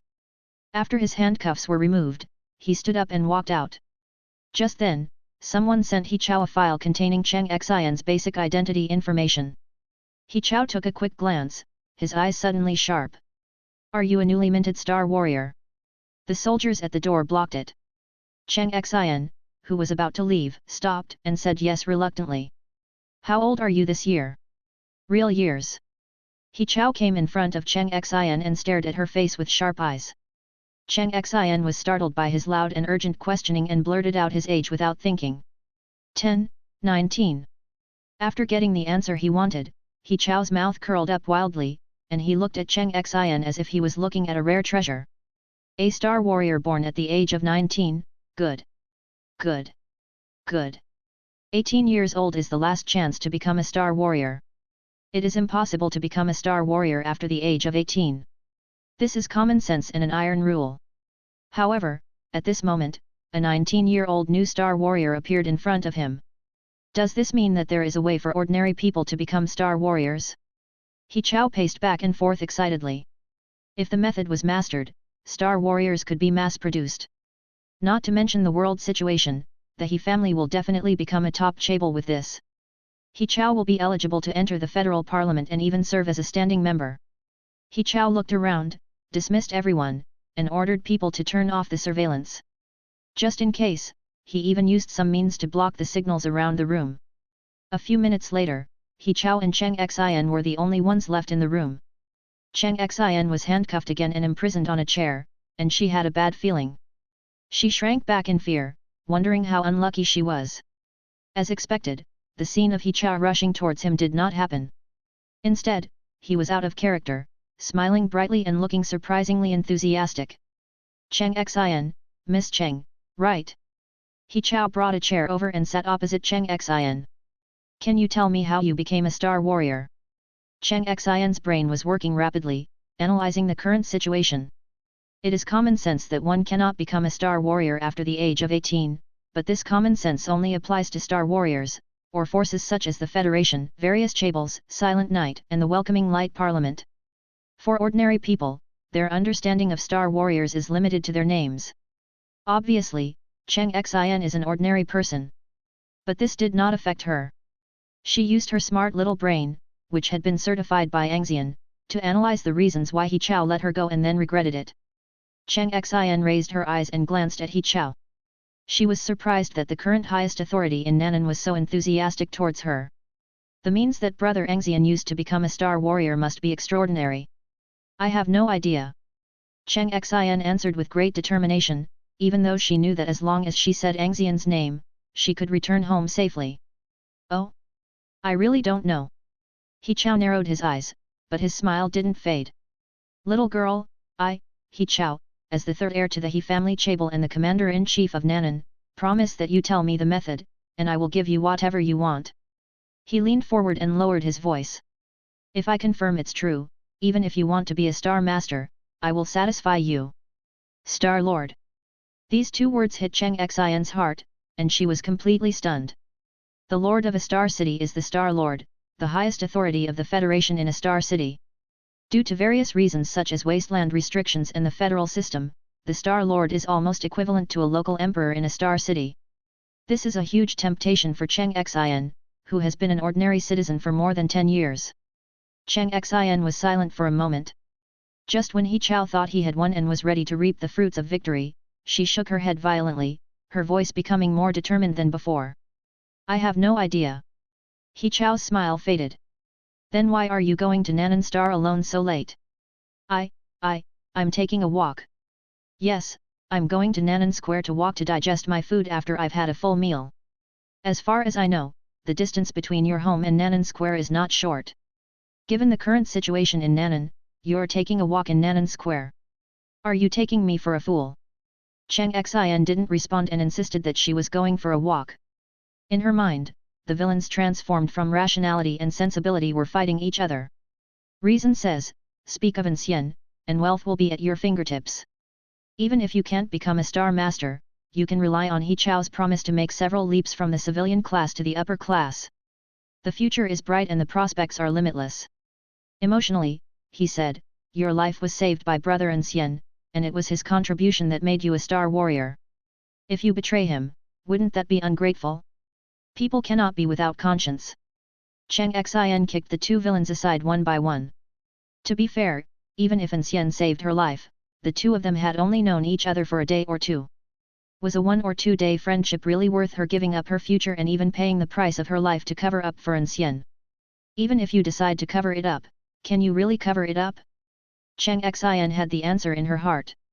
She was gambling, putting the weight of life and future on An Xian. She didn't know why, but even though what He Chao showed was clearly more superior than An Xian in every aspect, she somehow chose the latter. Maybe, it's a woman's sixth sense? Once you buy it, don't regret it. An Xian faced He Chao's increasingly cold gaze calmly. Sir, I'm telling the truth. I'm going to take a walk after dinner because we're going to evacuate tomorrow and I want to take one last look at Nanan Star City. As I walked, I arrived at Nanan Square. When I arrived at Nanan Square, how could I not worship Nanan Star, the patron saint of us Nanan people? I didn't expect that after I finished worshipping, I suddenly became a Star Warrior. Maybe Nanan Star is blessing me. Favor. He Chao's fading smile bloomed again, but this time, it had a different meaning. He lifted up one of An Xian's hands. Her white palm had slender fingers, which stood out among hand models. What beautiful hands! He Chao released star power from his other hand, condensing it into a long, thin needle. I hope your Nanan Star will continue to favor you in the future. Seeing this, An Xian's body trembled slightly and she tried to pull her hand out. But her power was totally not on the same level as He Chao's, so all her efforts were in vain. Suddenly, she noticed a familiar figure out of the corner of her eye, and her eyes suddenly lit up. Brother An Xian. He Chao didn't even turn his head. Put away all your thoughts. There's no one else here. I've turned off all the surveillance. What do you want? Before he could finish his words, someone patted his shoulder and a light voice entered his ears. I think I should be qualified to show her favor on behalf of Nanan Star. Also, could you please stop touching my experiment with your dirty hands? Chapter 25. Who? He Chao formed his right hand into a claw and reached backwards. As he turned around, a bent cane quickly enlarged before his eyes. The cane hit He Chao in the face, sending him flying and hitting the door with a dull thud. When An Xian saw this scene, she gritted her teeth, it hurt just watching it. The two soldiers guarding the door looked at each other and smiled knowingly, a smile that all men understand. Such a big commotion? As expected of the commander-in-chief, he knows how to have fun. In the room. I asked you to answer, not to ask. An Xian said this in a deep voice, and then muttered it softly. That's a very high-class statement, it's just for show. An Xian felt like she had heard this somewhere before. After thinking about it for a moment, she suddenly remembered that this was what He Chao had said to her before. She stared at An Xian with wide eyes in disbelief. Brother An Xian. You've been here for a long time. Ah, I've been discovered. An Xian walked over to the whining He Chao, held his cane in his hand, hooked the dead dog like He Chao's collar with his elbow, and dragged him to Cheng Xian's chair. I was the one who put the handcuffs on you. Cheng Xian? She recalled with a dazed look on her face the second time someone handcuffed her. The originally vague figure in the memory slowly overlaps with peace. Cheng Xian was shocked. Why didn't I notice it at the time? And is this something to be proud of? An Xian smacked his lips and didn't answer. The specific process is a bit complicated, but it ultimately is nothing more than the use of mental power. With absolutely overwhelming mental power and precise interference from omniscient vision, he could make them ignore his existence. However, doing so consumes too much energy and the effect is average. It will not work if there are higher-level star warriors around. To deal with professionals, you have to use professional methods, such as illusion. A bullet thrown by the hand and a bullet shot by a gun are two completely different things. There is an illusion technique among the pupil techniques obtained by signing into the system, but unfortunately An Xian has no eyeballs, so he can't use it. Thinking of this, An Xian became more eager to get his eyes back. Don't pretend. I was holding back when I hit you. An Xian found the key from He Chao and unlocked the handcuffs for Cheng Xian. He Chao was seen through, and his idea of fooling around and issuing a wanted order after An Xian took Cheng Xian away was shattered. He stopped humming, wiped the blood from his nose, and got up from the ground. It has to be said that He Chao, who is in his early 30s, looks very much like a leader with a serious expression. An Xian motioned Cheng Xian to get up. He sat on the chair and crossed his legs. You arrested my people while I was away. Tell me, what should we do about this? Do you know who I am? I asked you to answer, but I didn't. Never mind, I've said this before. An Xian changed the subject and said, of course I know. The temporary commander-in-chief of Nanan is He Chao, right? Since you know, then you. Hold on, if it weren't for your hide, that thing that just hit you in the face wouldn't have been a cane. An Xian thrust his staff forward and pierced He Chao's right forearm. I hope you understand that the reason you can still speak now is because your skin is a bit big and it will be troublesome to kill you. It doesn't mean that I dare not kill you. He Chao groaned and covered the wound on his right forearm. His heart sank to the bottom. It seemed that this boy was not a fool, but was confident. Cheng Xian stood behind An Xian and massaged her shoulders with great tact. An Xian wanted to turn around and give her a understanding look, but he had no eyes, so he had to give up. At this moment, there were three big words in Cheng Xian's mind. The bet was right. At the same time, a wave of fear swept through my body. Brother An Xian had arrived a long time ago, and he had seen my entire performance. If I had succumbed to greed and betrayed An Xian to He Chao, I would probably die. She did not forget how skillfully An Xian was selling An's set meal with a smile on his face. An Xian didn't get a response for a long time and said dissatisfiedly. Why are you pretending to be dumb, old man? He Chao closed his eyes and thought that the person who could sit in this position was a man who knew the times. I'm screwed today. I'll send the person who captured her to you for you to deal with. He stroked his cane leisurely. After seeing Cheng Xian's performance and knowing that her sincerity was not wasted, he was very satisfied, and the murderous intent in his heart was diluted a lot. Moreover, unless it was absolutely necessary, He Chao really couldn't kill him, at least not openly, otherwise there would be many subsequent problems, and he didn't like trouble. Okay, send the person over first. He Chao walked towards the door, and a warning came from behind him, don't have any thoughts that you shouldn't have, otherwise you can try to see if that old man can protect you. He Chao paused, a storm of emotions rising in his heart. Old man, the only one who can be called an old man in the camp is probably my uncle. As the third heir to the He family Chable, naturally there are people protecting his safety. That is his safety guarantee and also his strongest trump card. The fact that we were able to successfully kill the Star Lord of Nanan Star City was mostly due to the efforts of my uncle. However, when An Xian found him, he did not react at all. Doesn't this mean that this young man is stronger than his uncle? He Chao instantly dispelled the idea of ordering people to bomb the room as soon as he went out. Conventional firepower weapons are no longer effective against people of this strength. I see. He Chao gave up the idea, opened the door, and didn't even go out. Call He Mei over. After giving the order, he closed the door, closed his eyes and waited without making any unnecessary movements. After a while, there was a knock on the door and a middle-aged woman with short hair, probably in her 40s or 50s, came in.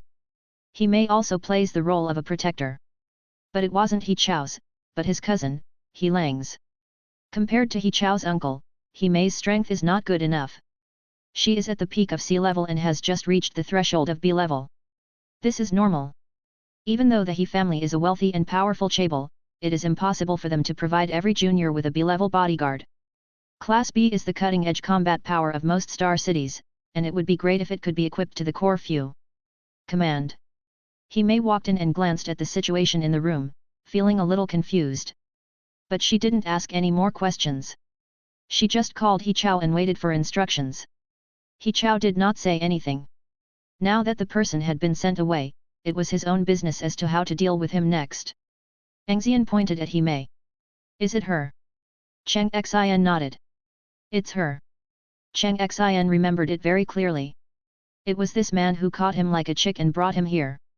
The situation in the room was a bit complicated. Before He Mei could analyze it clearly, An Xian came to her side. You stole my things while I was away, so it's reasonable for me to take your life, right? Hey. He Mei's face changed drastically, the alarm bells started ringing wildly, and she wanted to run out immediately. As soon as her hand fell on the door handle, a cold light flashed, and the arm was cut off instantly. The blood spurting out of the wound sprayed all over He Chao's face as he was standing near the door. You grabbed her with this hand. An Xian waved Hongji, and He Mei's other arm was also cut off. Not necessarily, maybe it was this hand. My hand. After losing both arms, He Mei's veins bulged with pain, flattening the slightly wrinkled skin on her face. An Xian kicked her back with a whip kick. Then he pulled out Hongji's cane and shot it out, piercing her chest. Half of it was embedded in the wall, nailing her to the wall. I brought her out, and when I went back, she was lost. An Xian's voice gradually became colder, and every word hit He Mei's heart. It will be very embarrassing for me to go back to Cheng's house and face her parents. After saying that, An Xian threw Hongji to An Xian. You are the one who was caught. It's all because I didn't do it right. I'll leave the rest to you. Is that okay? An Xian held Hongji and nodded firmly. The moment she held Hongji's hand, her entire temperament changed. I was a little scared when I saw An Xian cut off He Mei's arms and nailed her to the wall. Now the only thought left in my mind is to kill He Mei. If Brother An Xian hadn't arrived quickly, even if he was rescued later, he would still have felt the pain of having his heart connected to his fingers. On the other hand, An Xian walked towards He Chao, who was trying to reduce his presence as much as possible, put his hand on his right shoulder, and spoke in a negotiating tone. Old He, as the saying goes, every wrong has its perpetrator. This person has been dealt with, but I feel a little dissatisfied. After all, it was you who gave the order, right? He Chao felt as if his shoulders were clamped by steel and he couldn't break free. What else do you want? I think so. I think so. Sizzle. Ah. An Xian placed the broken end of his arm at He Chao's screaming mouth, stuffed it in with force, and then breathed a sigh of relief. I feel much more comfortable now. If you're enjoying the story so far and want to hear the next parts, don't forget to like the video. It really helps the channel grow. And if you'd like me to continue the series, drop a comment below letting me know. Your feedback and support keep these audiobooks going strong. Thanks for listening, and I'll see you in the next one.